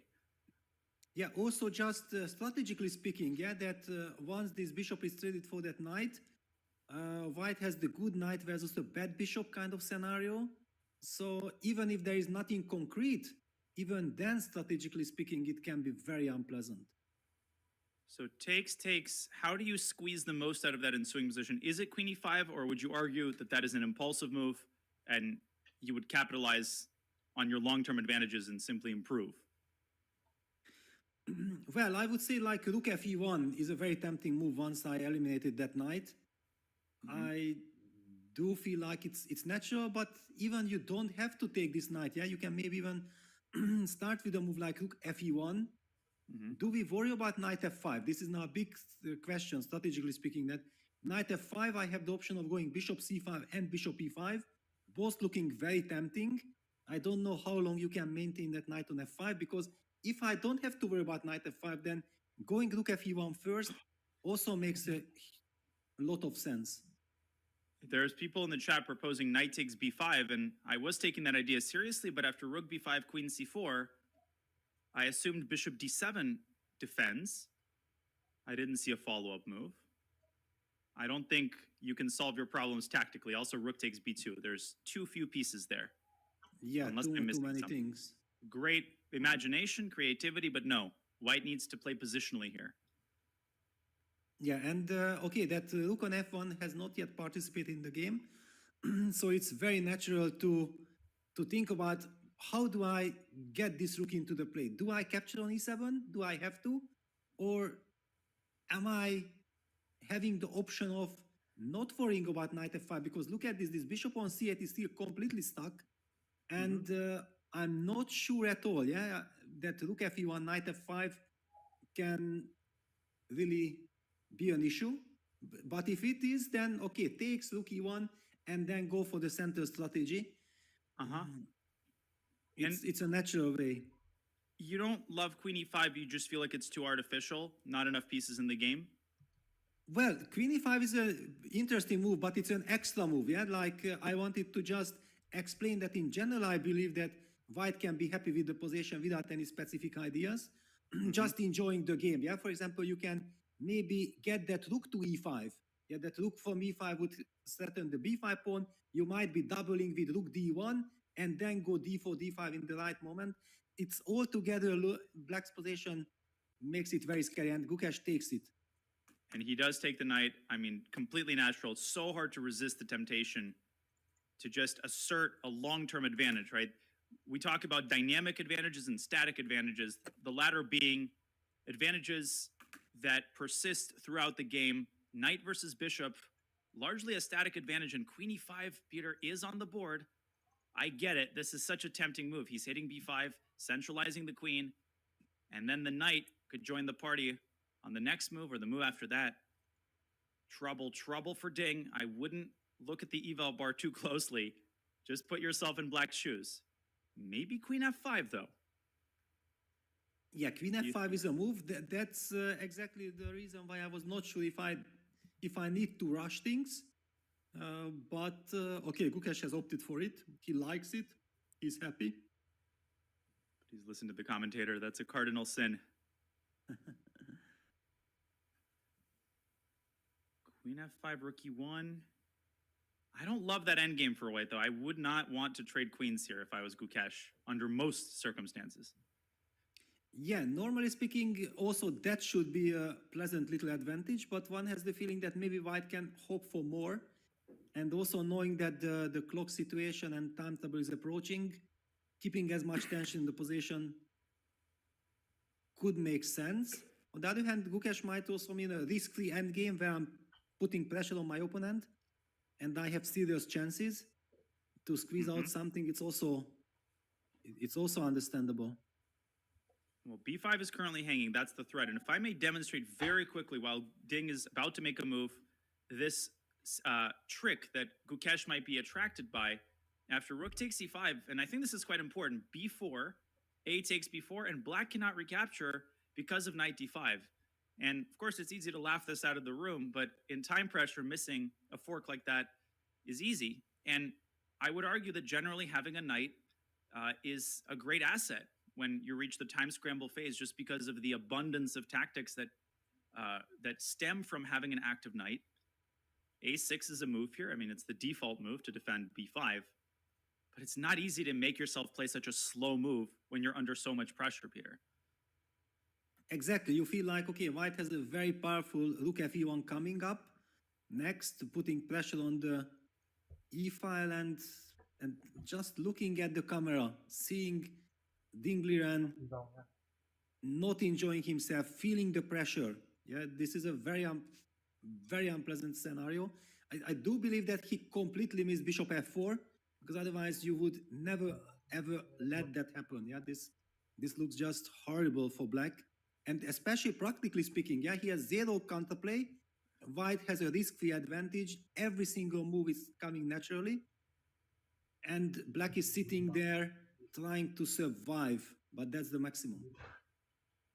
And to echo your point about the geometric elegance, this knight on c3, if anybody just tuned in, woke up on their way to work, taking a peek at the game, you think, yeah, knight develops from b1 to c3. No, indeed, this is the king's knight. The other knight has already lived its life, and in its final act, it eliminated black's dark squared bishop. How symbolic. This bishop on c8 rode out the conflict, deep in the dungeon, and now it will need to make its presence felt if Ding wants to save this game. But he's reached a minute per move, Peter. The time pressure is now acute. 15 minutes and change for 15 moves with no increment. In a bad position. Yes, in a very unpleasant position where you have to decide, how do I try to hold this? The problem for black is that there is no way for him to solving his problems. Yeah, the problems are quite eternal. The question is only how to limit the damage, how to keep the defensive lines as good as possible. Yeah, so queen f5 is very tempting because, okay, black will never ever target white's king. Yeah, so trading queens, playing an endgame, maybe an endgame somewhere you can sacrifice a pawn for very good drawing chances. Yeah, so my heart is going for queen f5, and after rook e1, I would just take and play a6. Yeah, I would not touch my queenside pawns at all. Make white prove it. Whatever you do, if you're Ding, don't cooperate. Don't be your own worst enemy. And the pressure is unspeakable. Now he's down below 15 minutes and a6 on the board. And rook fe1, I wouldn't be surprised, Peter, if Gukesh adheres to the strategy from early in the game. He's not risking. he might throw out a quick move just to keep the clock ticking for Gukesh, for Ding. Yes, exactly. I mean, rook fe1 looks like a very tempting move. I'm trying to understand that by not playing the move queen f5, what did black really gain? How does black set up the pieces? Is this rook from b7 maybe going to c7 and then trying to get the bishop to the long diagonal with bishop b7? That's why Ding is keeping the queen on g6 just to be able to threaten some bishop takes f3 ideas later on if the bishop gets to the diagonal. But at the same time, also black has to watch out for this d4, d5 break at some point. Lot to calculate. Yeah, I mean, rook fe1 does open the doors for d5 potentially. E takes d5, queen takes c7. The king's stuck on the 8th rank. My question to you is, knight e4, is that a move? And if not, like if white wants to be patient, at what point should the knight maneuver to e4, or should it stay on c3 to keep threatening the possibility of d5? I think normally the knight really enjoys sitting on this lovely square on c3. On the other hand, if you feel like, all right, the time has come to really get the maximum out of the position, then you might feel the need to activate that knight. But if it's not the case, then I would think like, okay, just leave it there. But you also have this other idea of transferring that knight to c5, yeah, knight e4, knight c5, putting pressure on the e6 pawn, also making sure that black's bishop on c8 will have to stay passive. Yeah, that's also an argument for knight e4. How would black react to that? I mean, you cannot allow knight d6 in its current form. You need to put the bishop on top of the rook. So rook c7, rook d7. Gosh, but knight d6 there looks terrifying. Yeah, so maybe rook c7 and then knight c5, bishop b7, if you would be in time to get the bishop to d5. But also a6 pawn is hanging. Yeah, that's another problem. The bishop has to take care of the e6 and the a6 weaknesses once the knight gets to c5. Very true. And knight e4, rook d7, again knight to c5. Rook d5, there's queen infiltration to b8. I'll put this on the board. Knight e4, very concrete move. So what is your vote? Rook c7, rook d7? Well, if I don't have to worry about queen b8, then rook d7. I was just a little bit too lazy to calculate all the consequences. Yeah, queen b8. Rook e8 walks into knight d6. Wait, queen b8, what does black do? Yeah, I wasn't 100% sure. Okay, I can always go rook d8 maybe, not to step into this... Yeah. Trying to figure out some tactical solution. You can also go rook e8, rook f8, and queen e8. Yes. Okay, there are many possibilities, yeah. And here and here. I'll just show it quickly. Yep. But then the e6 pawn falls, yeah? You go queen b6 and queen c8, queen e6, or queen e5, queen e6. Who would think that the knight ends its journey on this initial square of black's bishop, which has not made a single move before being captured? Just how will this be written in the post-match history? But this is a very concrete line. And given that white's advantages are static, I would not be inclined, if I was Gukesh, to force the action unless I was 100% sure that this would result in success. And so if he's not, a move like rook e1 seems to serve the needs of the position better. Yeah, on the other hand, now the big question is that because black kept the queen on g6, that how much does it disturb us, yeah, that black will be able to get his bishop to b7? Yeah, because all of a sudden, now we are talking about a passive bishop on c8. If black gets time to move that rook away from b7 and then go bishop b7 with the tempo hitting on f3, then we might not be so happy, and we might be angry with ourselves to being lazy and not try to use the momentum at this moment. You feel like Gukesh might be vacillating here? First you want to play one move, then another, then the other, and I think Dvoretsky has a bunch of chapters on this. When you have two tempting moves, exactly two, those can be the most infuriating decisions because you feel like one move is correct and one is wrong. Sometimes the moves are approximately equivalent in evaluation, but it's this horrible feeling of regret. The moment you make one move, you have that voice in your head. Why didn't I make the other one? Exactly. We have all been there, and usually it's also the typical scenario that while you are thinking about your choice, you are having this constant dialogue with yourself. Yeah, it's not just full focus on the board, but you are not sure. You bring up arguments for this move, you are bringing up the other arguments for the other move. And once you made your move, then suddenly within 1 second, everything becomes so crystal clear that, of course, I should have played the other one, because that move that I was afraid of actually does not work at all. I was just trying to convince myself, or I lost the concentration. So yes, it's a very tricky spot to be in. And I mentioned at the start of the show, a lot of chess fans have recency bias, so they might remember the last game Gukesh won, Ding cracked under pressure. But what about the games before that? How many times have the obituaries been written, and then suddenly Ding, sometimes multiple times a game, just shows ironclad will to live on, including, of course, the game that most fans will remember, the one where he didn't play knight c8, is losing in the endgame, and then hunkers down, finds an incredible idea and resists and draws the game, pulls out a crucial, pivotal half point.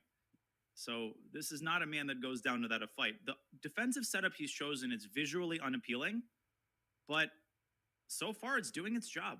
Gukesh has now spent approximately 7 minutes on his move. But I think it's the right choice from Gukesh. Yeah, he needs to take his time, because this is a very critical moment. Once he decides which direction to go, he can make the next couple of moves almost instantly. Yeah, the plan will be absolutely clear. So right now he has this crossroad, a very vital crossroad, and he feels like maybe one move gives him the direct winning chances. The other one is just putting the pressure, and it will be a slow, long grind. Yeah. So in this regard, I really believe that this is a very justified investment of time.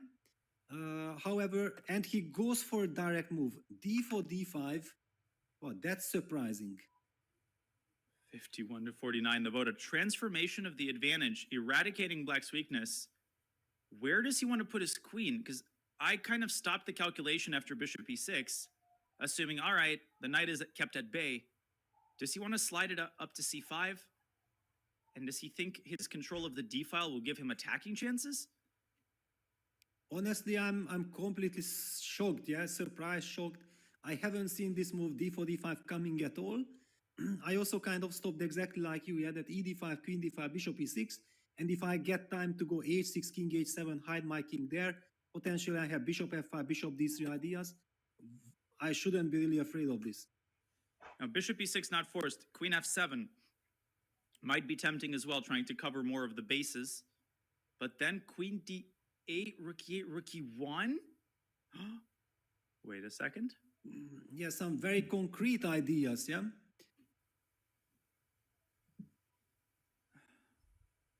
Another decision. How many of them will Ding have to make? Bishop e6 is the natural move, finally getting the bishop out of its nightmare on c8 that's lasted 28 moves. Yeah, but bishop e6 maybe is met by queen c6. Is that a move? Hitting the pawn on a6 and threatening rook d8 check, continuing this concrete approach. Maybe there you sack the pawn and go h6? Yes, maybe, but it's never easy. Yeah, it's easy for us to suggest something, but okay, we give a pawn. I but love if we are sacking sitting pawns. there, yeah, it's not our pawn, so we can do it. And there's another line I want to very quickly spotlight. The problem with playing h6, so queen c6, the problem with playing h6 is that the queen is unprotected, and apparently that loses immediately. Is it because of knight d5 straight away? Wow, I also thought like you even have rook d8, knight d5, and all kinds of these ideas. You have, I just want to show how beautiful this is. Bishop d5, rook h8 should at least ward off any supporters of this line, but even the immediate knight d5, how easy is it to forget that suddenly the queen on g6 has lost its defender? I think you're absolutely right. This looks terribly unpleasant for Black. Is there even a move here? I think this is also the reason why then Gukesh was attracted to this, yeah, that he understands, of course, that strategically speaking, this d5 move is not so great, However, he wants to have concrete benefits, and he also knows that Ding has little time on the clock. So if he has to calculate very precise force variations, it might be very difficult to do that. Queen f7, queen c6, the same question. Also this move, yeah? I can't go here. Rook d8 threatened. Do I have a move? Rook e8, knight e4. Yeah, no, this is very dangerous. Hello? You know what just hit me? That could it be that black has to go rook f7? Oh my gosh, he's played a move and it is queen e6. Queen e6. Okay, he Not played queen f7. to cover the c6. Well, it just hit me that maybe rook f7 was also a possibility. Queen c5 blitzed out instantly. Now black cannot trade queens with queen e3 because finally rook d8 check picks up the bishop. Rook e8 is a move, but then you also already have to reckon with rook e1, and it is not a given that queen takes e1 is all that good for black with all the holes and weaknesses and the queen knight tandem. Also rook d6 to be considered here as well.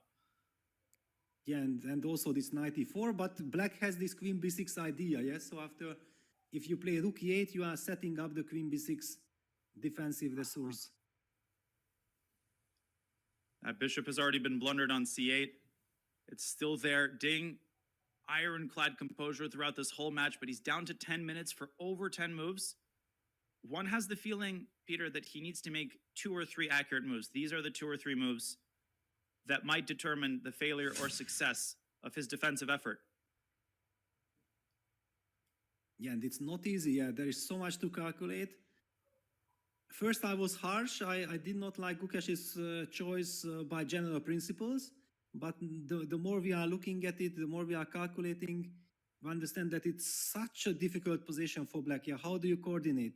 How do you defend? A little hesitation. It's been a refrain we've kept repeating. The abundance of candidate moves, it's not a good thing. In fact, it's rarely a good thing. Ding hesitates there. He was about to make a move.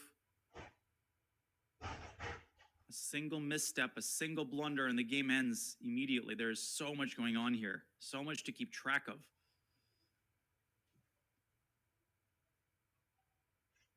Yeah, it's somehow very bad news for black that the natural rook e8 move runs into some questions like rook d6. Yeah, that's a very unpleasant move to face. And we have seen the clock. Ding under 10 minutes. Rook e8, rook d6. Maybe you just go queen f7 there. But giving up the a pawn, that means the b pawn will be a weakness. But then, are there tactics? Nothing that Maybe I see. somewhere some bishop h3 is coming, yeah? At some moment. Now down to 9 minutes. Ding has spent 2.5 minutes and counting on this crucial move. Oh my gosh.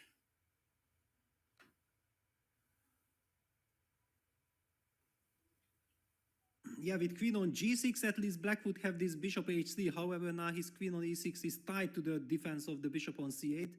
That's kind of the problem, yeah?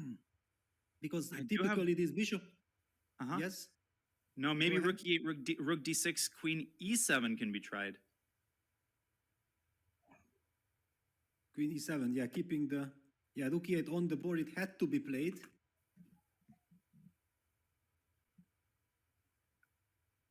Maybe Gukesh will throw us a wrinkle. Maybe it's not rook d6 that he has in mind. But what else? The other move, this rook fe1 that we talked about, is at least double-edged. Yeah, then black can sacrifice the queen for 2 rooks.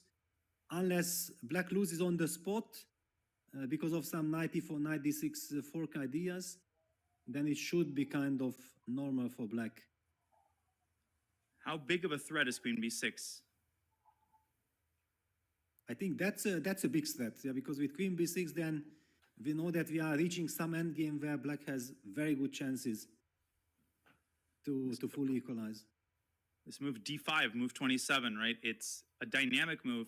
It transforms white's advantage from static to dynamic, which means black no longer has any weaknesses. So if you allow the queen trade, you can no longer say, okay, you know, the attack didn't work, but I still can attack this e6 pawn in the long run, which you could do previously. This is the risk factor of playing d5. It better work out in the middle game, or you will regret it. yeah, now it's also very tricky. Yeah, this rook e1, try to calculate. Yeah, rook e1 takes, king f2, hits the rook. The rook has to retreat all the way back to 8, and then knight e4, setting up this crazy threat of knight d6 forking the two rooks. I'll show it quickly. Yeah, let's just show this because it's very important. Then he would definitely play it. Rook e8, knight e4. Knight e4, and the forking idea of knight d6 is a big threat. Does black have a move here? Not easy. I don't see off the top of my head. I mean, you could give up an exchange, but that is not a good, sustainable defensive resource. Could you go rook? No, then there's a smothered mate after knight d6 also. Yeah. Wait a second. How do you do? Yeah, I was struggling to find the move, yeah, because, okay, rook b8 is just very bad because of knight d6, and then also queen d5 check. You know, how do we coordinate the forces? Could it be rook e7, knight d6? Rook e5. 5, queen c6, rook e6? Okay, but that's insane. Also, so difficult to calculate and foresee everything. And is that even it? I mean, I don't know. Right? Rook e7, knight d6, rook e5, and pray. Wow. Okay, now we understand what Gukesh is thinking about. Yeah, this is definitely a very big temptation. If you might be thinking that you are winning, yeah, it's very difficult to spot this incredible defense. And otherwise, you have the easy move rook d6 as a possibility.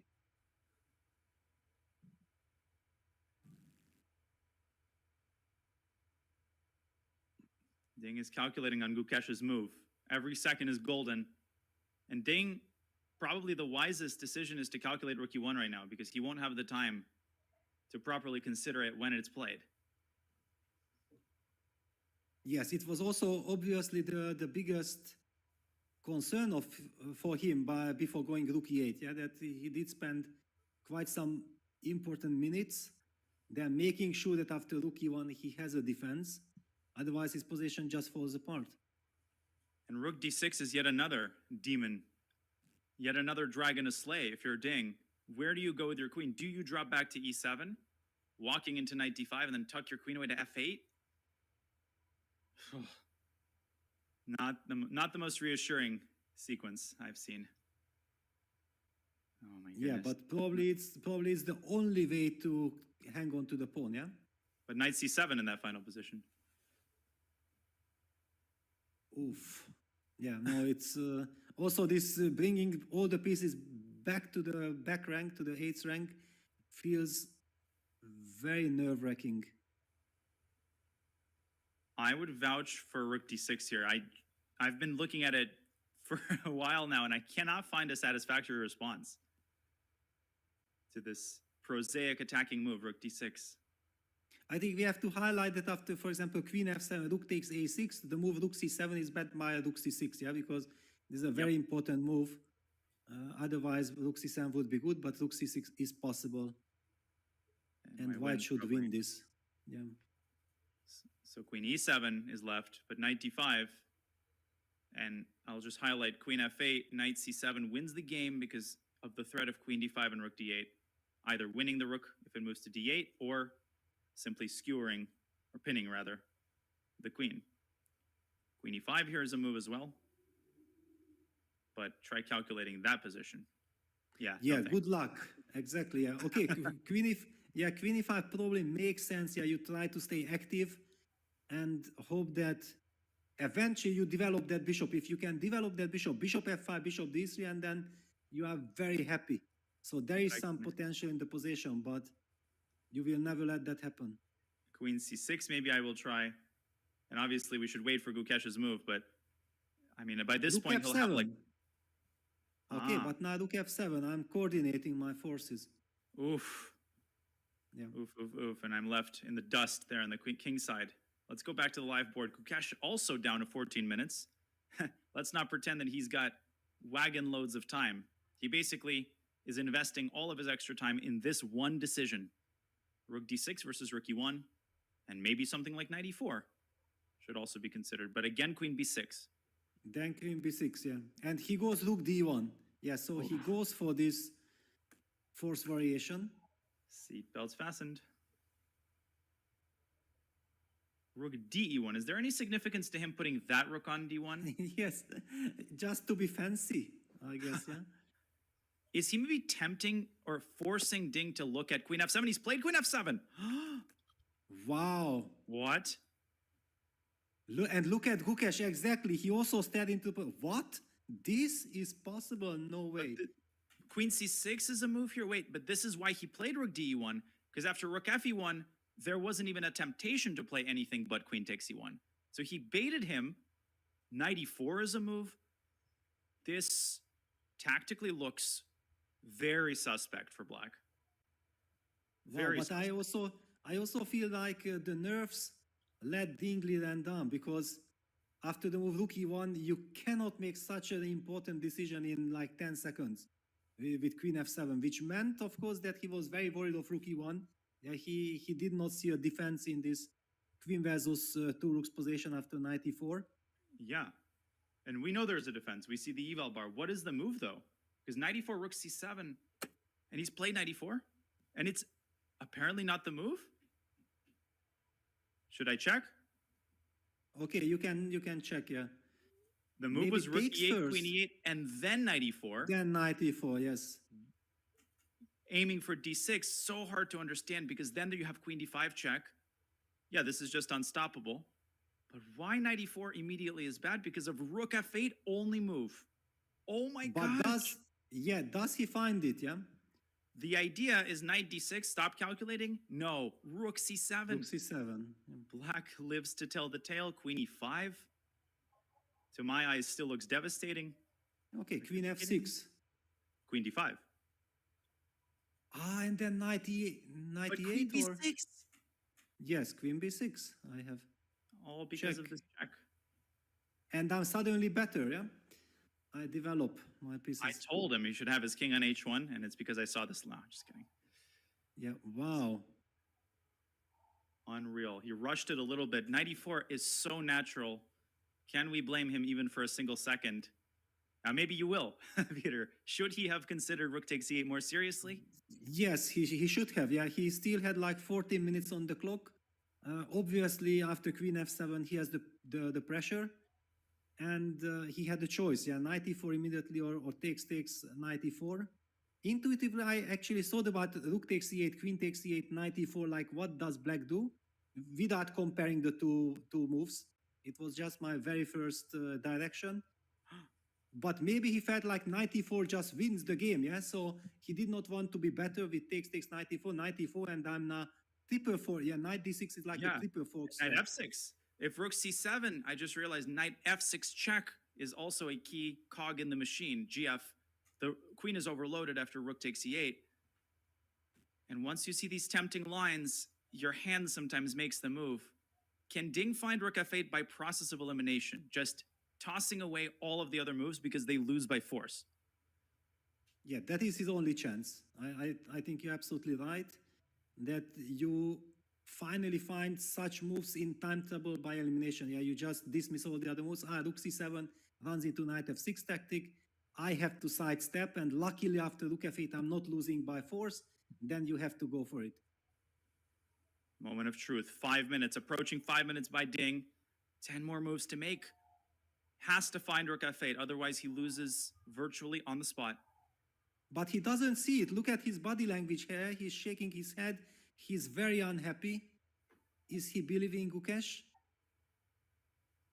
At some point, you'll enter the territory where with no increment, even if he finds it, he might not have the time to execute 8 more moves of defending against this never-ending initiative. 94 was a mistake objectively, but it might not matter. Might turn out to be the winning move, yeah? Because practically speaking, if you don't find the defense, then it justifies the choice of Knight E4. The blue arrow. But he finds it on the board, Rook F8. Ding is fighting back. Willpower, determination, tenacity. The world champion keeps on fighting. Rook F8 was the only move. And with 4 minutes and 40 seconds, Black's position is not that bad. And if Black makes 2 more consolidating moves, White's advantage stems purely from the fact that he's got a huge initiative, more active pieces. But if Black can get this bishop into the game, equality is, that enters Black's vocabulary again. Exactly. And now the good news for Ding is that, after rook f8, he's actually stabilizing, because now White's idea is based on this knight d6 fork followed by queen d5 check. He had to force the queen b6 check. This line that we discussed is actually very crucial for the evaluation, that this final touch of queen b6 check, which solves completely all of Black's problems, is the key move. And that look, he looked up at Gukesh and suddenly a little subtle shift in his body language. Must be a relief for Ding that Gukesh hasn't responded instantly.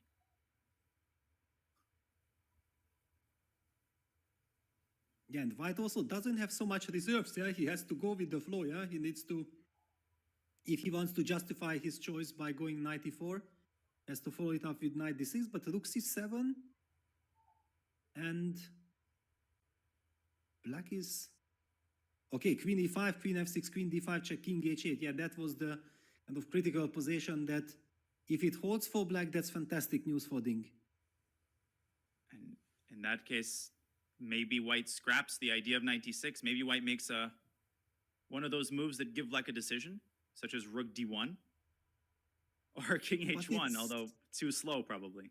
Yeah, too slow. Yeah, then okay, some rook c7, h6. Black has tons of useful moves. Yeah.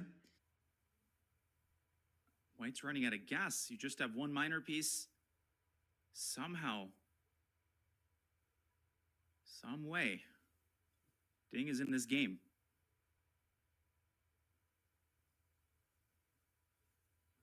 Wow, yeah, Gukesh is very focused. He's calculating all these lines. He needs to find the direct way. If he just gives Black one extra move to consolidate, then all his advantage might vanish. Yeah, this is now not a long-term advantage type of position. And if it does, with the open center and the lack of weaknesses, Ding might find it not that difficult to make a sequence of decent moves to reach that time control. It is White's 30-second move. And Gukesh now under 10 minutes. Knight d6, rook c7. Unbelievable, this line. Queen, where did we go? Queen d4? Yeah, to e5. I think you went to e5, but queen d4 is the same, yeah? Queen f6. Yeah, dislodge the queen, give the check on d5. I won't put this on the board just because we're soaking in this moment. And Gukesh's next move is a pivotal one. King h1, rook d1, I agree, it's too slow, but maybe it's what you need to keep this game going and to keep pressuring Ding's clock. Yeah, but now also I feel Gukesh's body language has changed somewhat, yeah, that is also looking at the score sheet. I went for this, it signals me like I went for this knight e4 because I thought like I can get something immediately out of the position. But if he realizes that he has missed something in one of these forced critical moves, then it will be very unpleasant for him. It's like that simultaneous exhibition Tall talked about. You're sitting there, your eyes are on the current position, but your brain, it's chewing yourself out. How could I not have given more attention? One capture, and a different story could have been written. Had the rooks been gone, knight e4 would have been winning.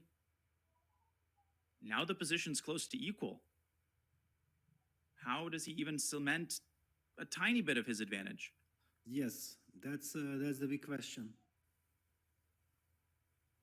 And imagine the scenario if he had actually, because obvious that he was considering both rook takes e8 followed by knight e4 and knight e4 directly. And probably the reason why he opted for knight e4 is sort of like, okay, rook e8 is the lazy move.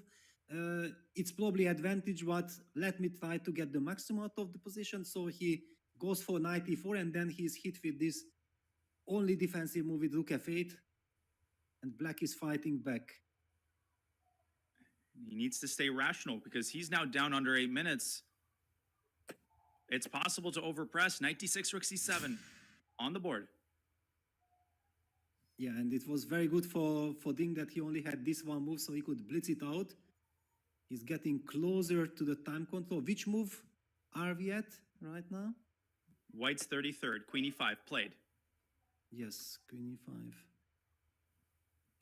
So our line was queen f6. Yeah, we somehow sense that this queen f6, queen d5 check, king h8, if there is no knockout blow at that position, then black can be quite relieved. I'm considering rook e8 in that resulting position. Or Okay, even... yeah, makes sense. Queen f6 played.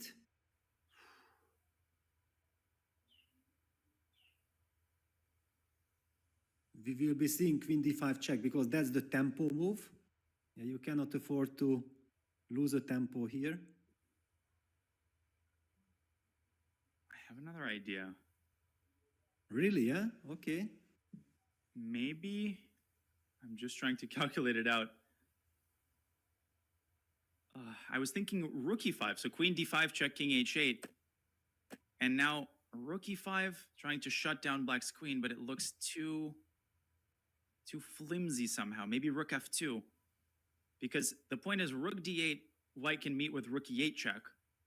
Can you shut down this possibility of the queen sliding over to b6? Ah, so with rook f2 you will be setting up the knight e8 threat. Yes. Okay, that's a sneaky move.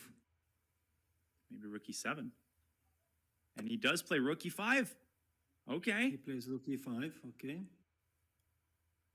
But now rook d8 is still in play. And then rook fe1. Oh my gosh. Yes, this is the human way, yeah? You want to maintain the pressure. Yeah, rook d8, rook fe1, setting rook e8 check.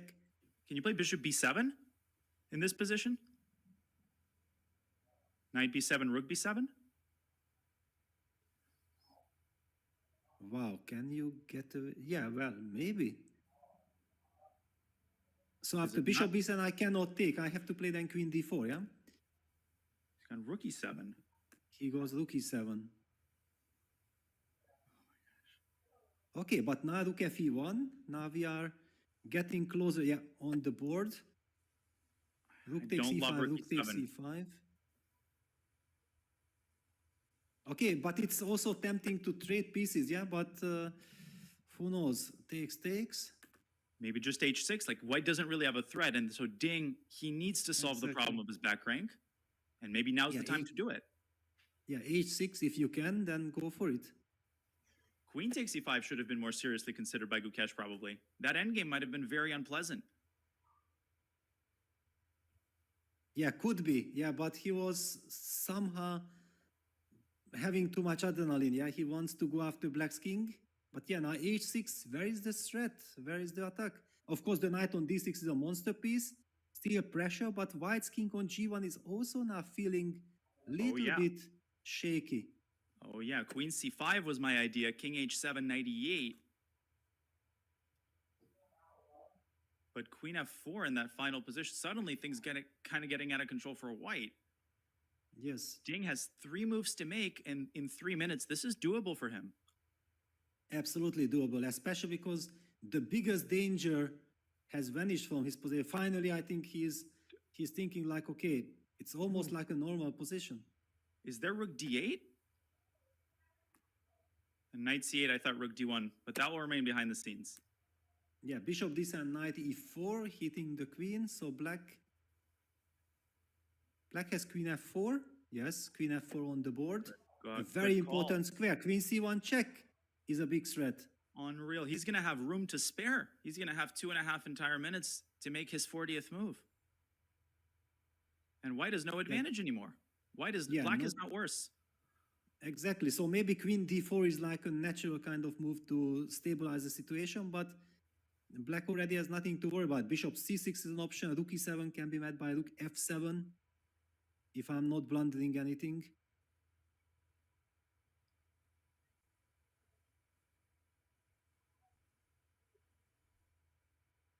Wow. Ding seems to survive, and that would be a huge blow to Gukesh, because he must have sensed that he had a golden opportunity here. Now, wait a second, Peter. h3, bishop takes h3, you have to calculate. Are we talking here about white needing to worry about keeping the equality? Because queen c1 is a massive threat. Okay, I think luckily queen d4 gives stability. Yeah, I don't think that I need to worry after queen d4. But at the same time, yes, at the same time, white is also giving up the chances of fighting for an advantage with queen d4. Yeah, because black will have time to activate his bishop.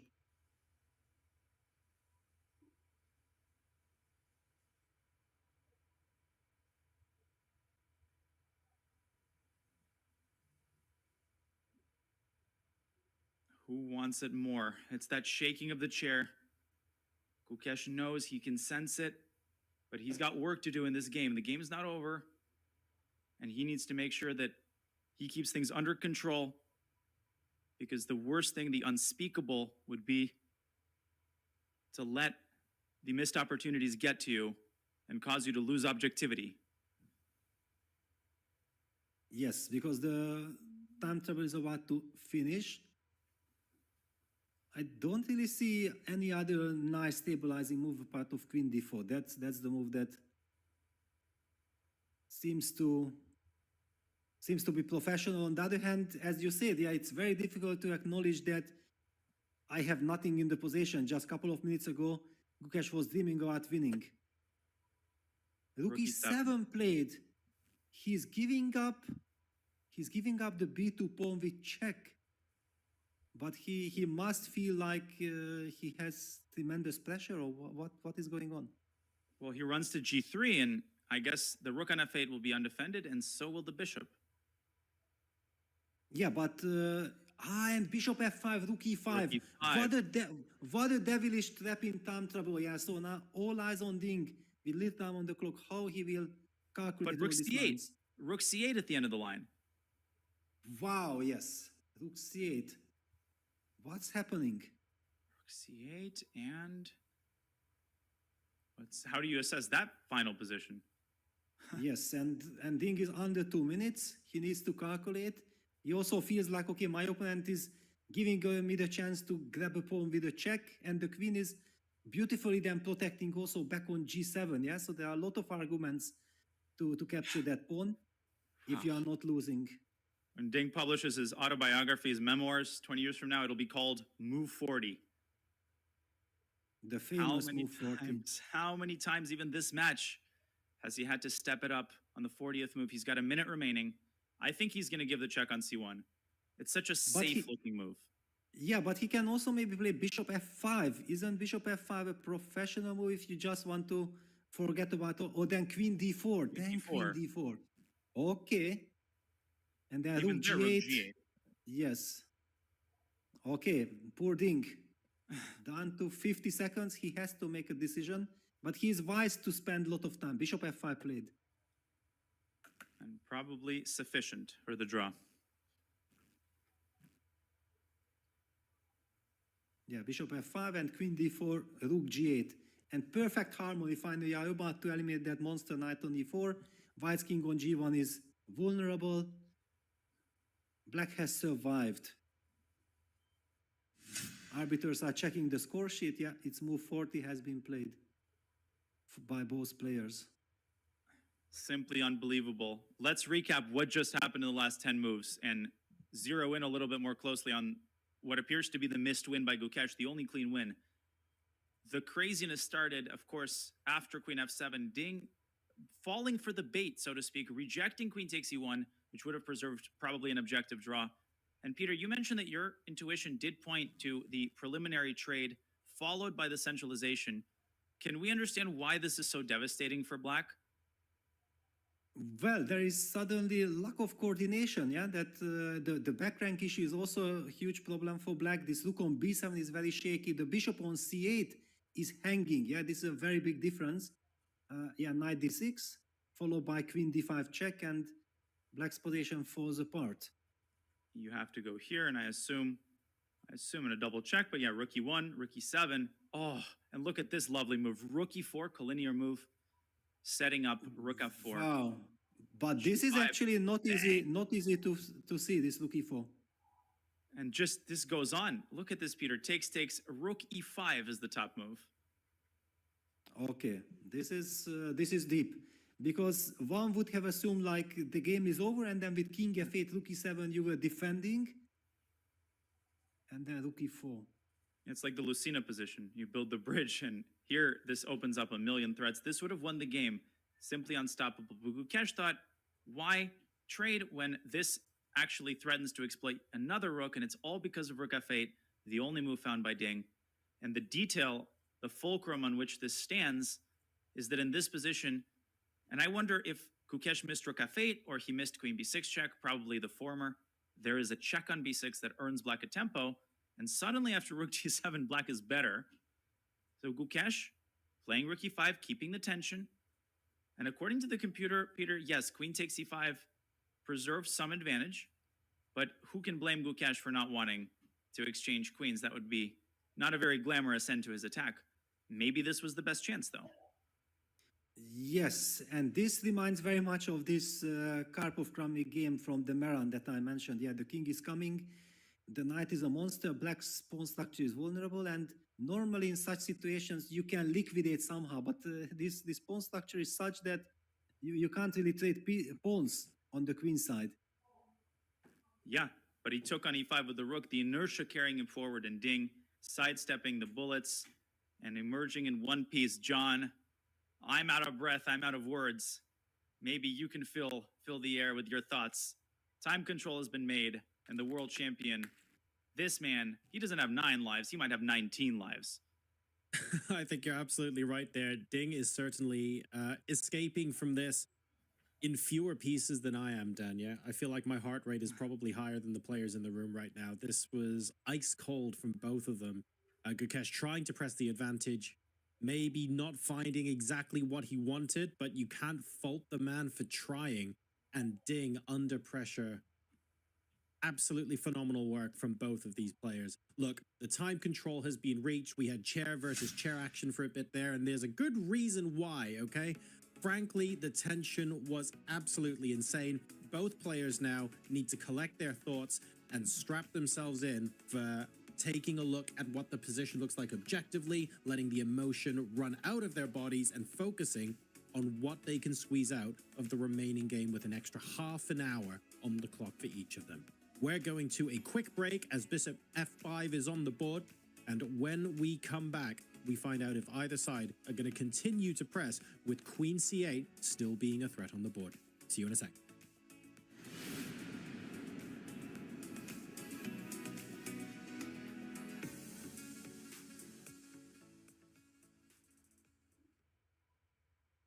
James Cantor III here, and we're back with Ding Loren's greatest game on chess.com. Let's dive right in. Of course, we have Chef's House with the white pieces, who is Ding Loren. And with the black pieces, we have Jan Krzysztof Duda going by Polish Fighter 3000. Modern theory so far. Okay, queen f5, rook f8, a little bit of defense, defending the f7 pawn. Next move, rook d to b1. We just want to put some pressure here. There's no kill shot yet. We just want to put some pressure here. King goes to c6, getting out of the way, trying to get the king a little bit safer, and we don't want any checks because you didn't check me last move. White plays e4, open up some lines and diagonals. We're threatening to take the queen, obviously, if you take on e4. We also could probably be bishop e4 actually is even better, right? But yeah, bishop e4 and then queen takes you, and you're mating there, especially after a bishop e7. That's a sick mate. But okay, black plays bishop d6. We need some defense around the king, says Jan Krzysztof Duda. There's too many pieces around my king. Hopefully they're mine, so he puts it back on d6 for a little bit of defense, right? Okay, it's right to move, the third brilliant move. This is the best one of the brilliant moves in this game today. One of the greatest games you're ever gonna see. It's white to move in this position. Pause the video, come back tomorrow if you need to find this one. White to move, what do you do? A little bit of interference here. The move here is rook to b5. Rook 1 to b5. Look at this. I want you to look at it. I want you to look at it. I want you to pause it and, spend 15 minutes here if you need to. Spend a year here if you don't understand what's going on. Rook 1 to b5 is on the board, big fella. From a big fella. Wait, that is the sickest move you ever gonna see today, at least. Rook 1 to b5, that's a nasty move. Boom! Now, of course, if queen takes b5, you just take with the rook, and this is decisive material loss, right? Queen takes d5 is coming too as well. The idea here is interference, right? If I do queen takes d5, imagine that the queen was not here. If the queen's gone, queen takes d5, or pawn takes e5 is actually mate. Pawn takes d5 is actually mate. So rook 1 to b5 is interference in between the queen. That's the only thing defending this, right? Even if you take this right now, there's e4 mate. There's mate everywhere. If you breathe wrong, it's mate. If you blink wrong, it's going to be checkmate with the black pieces. Rook 1 to b5. What a move here. Okay, queen e1 from Jan-Christoph Duda. And after king g2, that's it. The game is over. There is no more game. Like, he resigned right here. Oh my goodness, this is such a sick move. If pawn takes rook, you just mate on queen d5, right? Beautiful. If pawn takes pawn, okay, mate here too, right? If knight f6, oh, mate here. Like, you forgot a b6 square was mate. This was sick. 3 brilliant moves in this game. Was it the one of the best of the year? Was it the best of the year?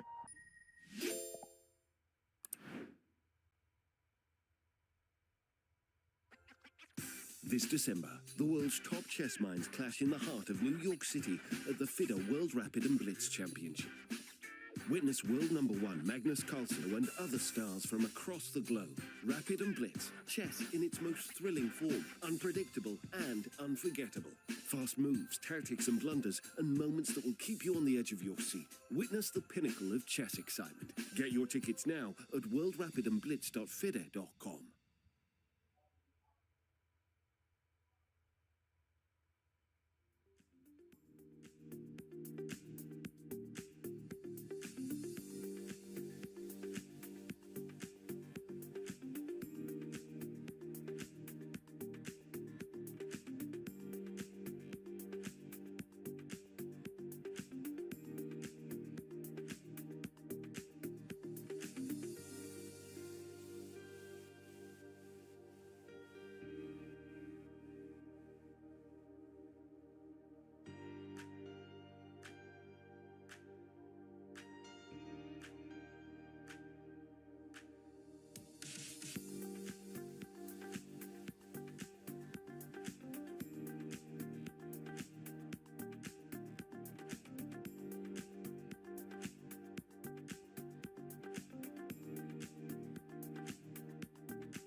Welcome back, folks. We have made the time control here at the FIDE World Championships. It was incredibly tense for the last 10-12 moves. Both players are finally back at their boards, and we're breathing a little bit of a sigh of relief now as there's more time to work out what's going on. But Dania, honestly, we are inching closer to inevitably talking about the potential for tie breaks and what happens in the event of a tied match in the classical chess portion of this match.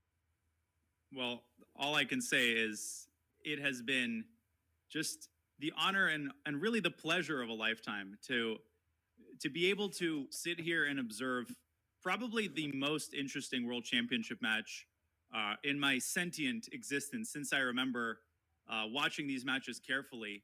Every game, at least in the second half of the match, has been its own story. It's been its own epic. And this story, the story of the penultimate game, is still being written because Gukesh, he's now at 23 minutes with the emotional baggage of a missed win. He needs to hold this half point. And I would go so far as to argue that he might not be in the driver's seat anymore. The position is equal. We know that. But as for who is calling the shots and who has to be more careful, it might actually be white already. Well, it's not even just that, Peter. We've got, in addition to Ding possibly being in the driving seat now, we also have to remember that if the match is drawn, or so I should say if this game is drawn, Ding's got the white pieces in the final game. Yes, exactly. I also feel like it's way too early to speculate about tie breaks because we have seen today, what Gukesh kind of chances he created for himself. He really had Ding on the ropes. The same might apply tomorrow to Gukesh with the black pieces. Yeah, so there are many question marks before reaching the tiebreak. I do feel that the advantage for Ding at the moment is that he is super happy, yeah, that he survived this scare. He knows that thanks to the active queen on f4 and finally activated bishop on f5, which is ready to eliminate that knight on e4. Actually, now it is black to decide when do I eliminate the knight. But I can't really imagine anything else than a draw, to be honest, from this game. And I have the feeling that this time control that till move 40, there is no increment. This for younger players, it's much more difficult to handle because actually they have been raised with the 30 seconds increment. And if we would have been talking about the 30 seconds increment, like now after move 40, the players are getting the extra 30 seconds, believe me that Gukesh would have spent almost all his remaining time in order to try to find the objectively best move, because he wouldn't be worried about the clock situation. Yeah, that he knows that he will always get 30 seconds bonus. But when there is no 30-second bonus, then there's this crazy amount of uncertainty that, do I spend time here? Maybe because of that, I will miss my chance later and so on. Yeah, you don't have the feeling of control. And this felt like he rushed the decisions that he made, and finally Ding is able to escape. Touch on a really important point there, Peter, and maybe something to leave Danya on as well. Now that we have the plus 30-second increment on the clock, suddenly there's still pressure, but it's a different kind of pressure now. You're almost approaching what moves you select and what you play a little bit differently to when both players were under 30 minutes on the clock before move number 40. So it'll be interesting to see how that changes their mindset to potentially attempting to wrestle any advantage out of this game now that they've transcended that no increment portion of the time control. Danya, over to you. Let us know what you think. Yeah, I mean, there's just so much going on in the mind of Gukesh, in the mind of chess fans, and the game is still going on. I second your opinion, Peter. I don't see any scenario, you know, as I look at this position right now, where the game ends decisively, because the center is wide open, no targets for either side, and a very high probability that at some point we see an exchange on e4, which creates the material balance. I don't know exactly which candidate moves Gukesh is choosing from. You pointed out h3, and I think that's probably White's most reasonable choice. Just solidifying, consolidating the king position, making a Luft square on h2. Can Black force the draw after h3? And who would you say is in the driver's seat, if anybody, in this position? Yeah, I don't think, and h3 on the board, of course, this is the professional move, so that the Luft is created. For example, a big question now, queen c1 check, king h2, queen f4 check. Is that a logical, legitimate kind of repetition of moves? I'm guessing the answer is kind of yes, because why not? G3? G3, and knight then so queen f3, knight f6. No way, no way. Really? Yeah? Is it serious? I will have also some attacking possibility against your king. Bishop takes h3. Oh my gosh, you're threatening mate. So I'm settling mate. Oh, you did me dirty there. Oh, you did me dirty. Bishop h3 is. Oh, I have to show that. Yes, please go ahead. Oh my goodness. You've been waiting to make that move for so long. So g3 was my attempt. And queen f3, I got super excited because I spotted that neither of these squares is accessible. And if gf, then there's checkmate. If rook f8, I believe White wins with knight h5. Okay, at the very least, there's knight h5. There's maybe even some crazy accurate move like knight e8, who knows? But bishop takes h3, full board awareness, threatening mate on g2. I take queen h1, nope. Actually, maybe queen h1. maybe yes. Wow, yes. and gf, discovery. And White's going to discover his demise here after the king is hunted down. Yes, yes. Wow. Yeah, So White there has was one moment, there was one moment in the broadcast when I shouted out Bishop HC because in my mind I was in the position where Bishop HC was working, but the position that we talked about was different. So I felt, very bad, like, okay, what kind of bishop, what is Peter talking about? People might have asked. But yeah, finally here comes Bishop takes HC. How crazy would it be if the bishop ends up being the hero of this game due to this desperado capture? And I always reference the Alekhine story. He's giving a simul. The amateur sitting across from him, world champion Alekhine, I announced mate in 3. I'm so sorry, but I announced mate in 2. We're going to get a repetition of moves here, I think. Yeah, Queen C1 check on the board, where King F2 would be the way to continue the fight, but I don't really feel like going towards the center with the king is what White wants after all these adventures. All the cardiologists in the world are busy, scribbling together a statement. Please, for the sake of all our hearts, let's go to H2. I mean, that is presumably why he played the move H3. And the peace agreement will be signed shortly, I think. If it would not be Gukesh, I would say yes, certainly King H2. But knowing what we have witnessed so far in this match, King F2 on the board, no surprise. Take those cardiologists, and they better be sitting there and watching.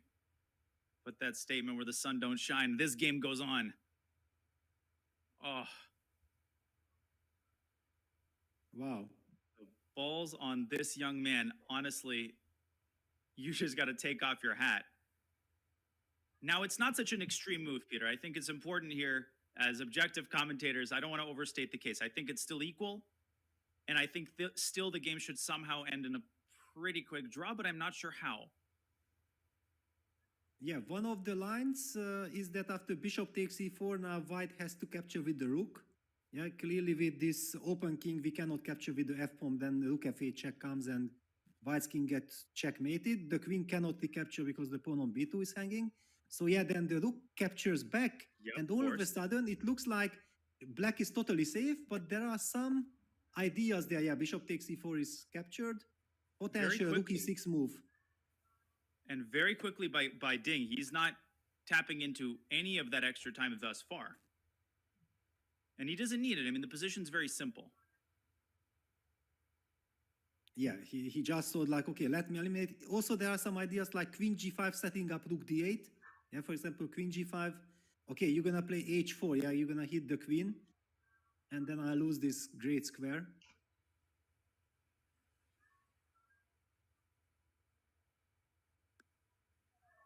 There is still something to play for White. Yeah, I also highlighted this Rook E6 idea just in case.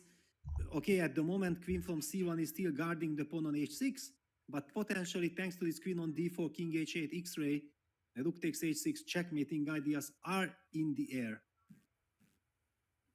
Yeah, and there's even Rook takes H6 as a deflection sack. So let me put this on the board. Queen G5, Rook E6. And already black might be slightly worse. Eval bar shows that. Rook D8, boom.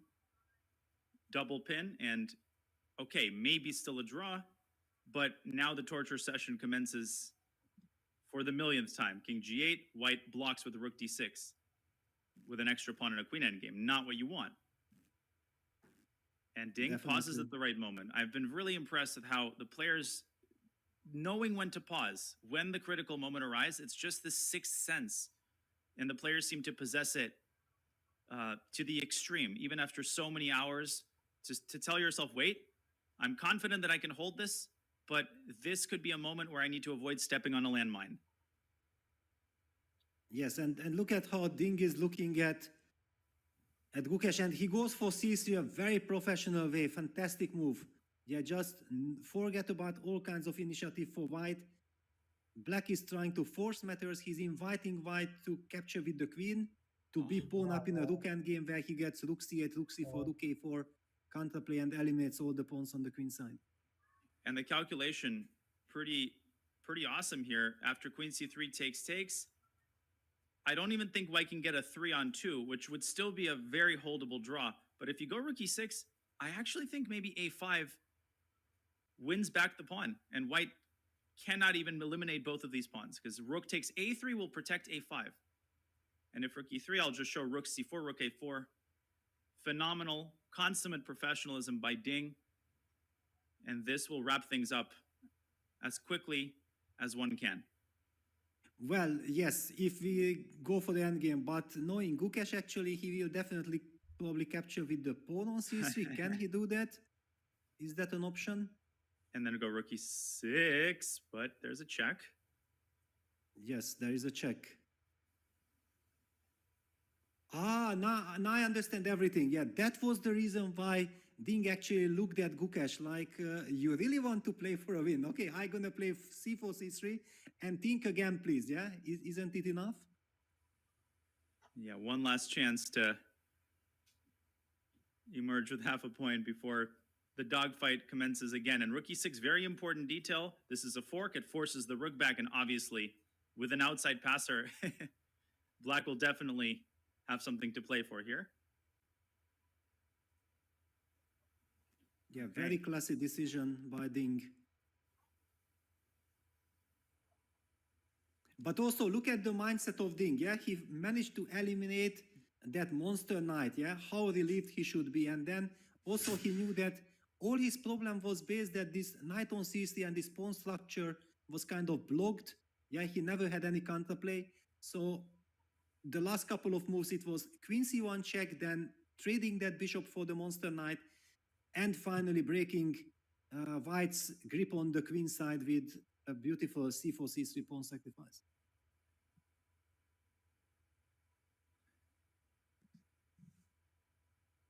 Assuming his standard position.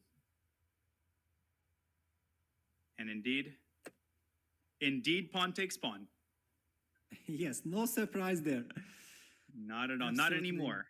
Not. Where have you been if you're surprised at this young man's fighting spirit?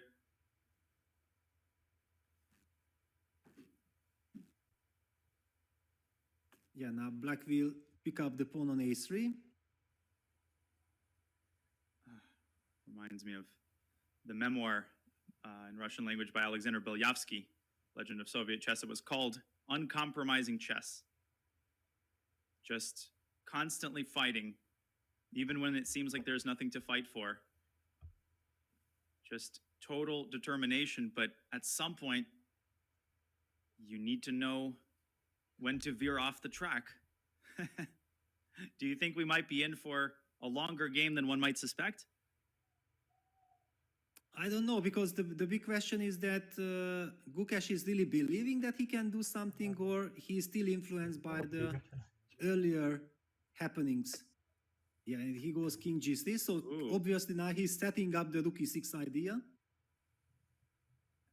In a time scramble, I'd be scared for black, but with so much time, you got to believe that Ding will find and keep finding the clinical option. It's so much easier without the knight. Yes, exactly. For example, but queen c1, you can play the move h4, for example, yeah, just to make sure that all these queen g5 checks are not coming, and try to rely on some kind of domination. All right. But wait a second. If I play queen c1 and you play, for example, h4 stopping queen g5 check, can I just start pushing my a pawn a5 because rook on g8 protects the g7 weakness and queen on c1 protects the h6? What can you do against my king? Rook e6, intending f4? Intending f4, yes. So a4, f4, king h7. Staircase, queen e4 and queen e5. Okay, I insist on king h8, king h7.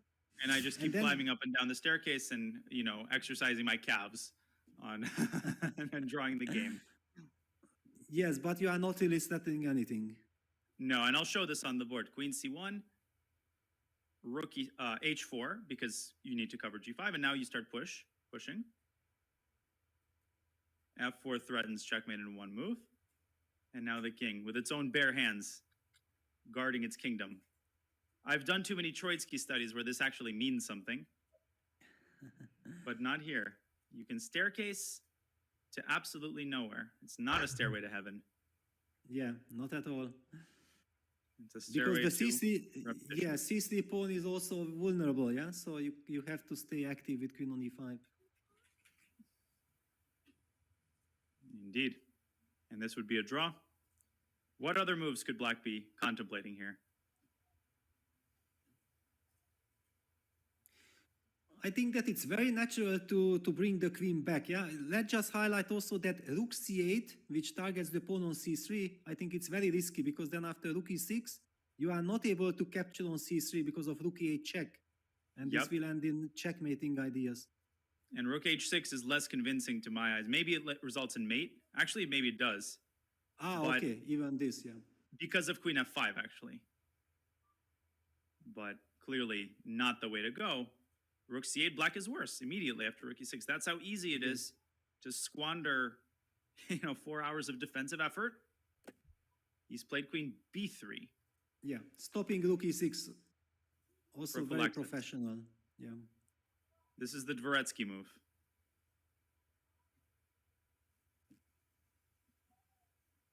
Yeah, and he's now threatening to push a5, a4.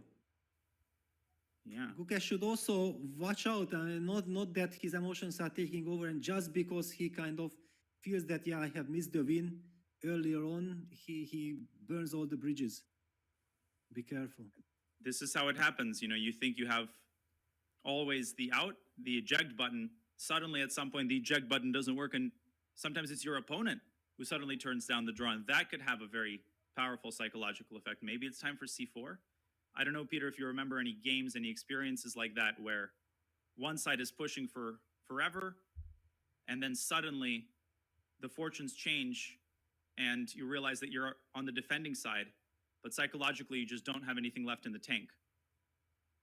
Yeah, of course. One of these games that I have in mind is against Sam Shankland from the World Cup. Against a very young Sam Shankland I played in Hunty Masses 2011. I was like the clear favorite. I knew, of course, that Sam is very dangerous. I took the match extremely seriously. And in the very first game, we both had great preparation. I was, however, one move better prepared. I had the upper hand.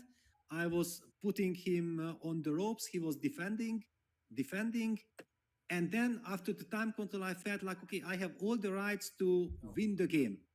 And just because of this desire that everything that happened before, I have the right to win the game, I was overpressing, till I went very low on the clock and blundered and lost and was kind of eliminated from the World Cup. Yeah. It was a Slav, right? Yes, it was a Maran, yeah. With e3, queen c2, b6, quick b6. Uh-huh. Yeah, Sam has been a lifelong Slav player. But those games are so painful because the hours that you spend pushing a tiny advantage creates the feeling of immunity. Speaking of which, should Ding remind Gukesh of his biggest asset? And is Gukesh actually intending to push his f-pawn up the board? Well, but the point is that after a5, f4, b4, you are pinned immediately. Yeah, that's a huge problem. I'm looking for tricks. I feel like Gukesh has something cooked up here. I don't know. What if rook a7 first, inducing a4 and then f4? Yes. Okay, but and then you just say you just want to say that, okay, my rook is passive, I cannot push the a pawn, or if I push, then I might lose it. Yep. All right. Queen e6 is an idea there, but king h2 and no, of course, the position is objectively a draw, but yeah, why not to play with white? Yeah, after all, white has the more active pieces, queen on d4, rook on e7. Yep. I've lost games like that. I lost a game like this to Wesley in Qatar, where the entire game I was on the verge of equalizing. Pieces were getting traded. Finally, I would make a move and think, okay, now it's a draw. Now it's for sure.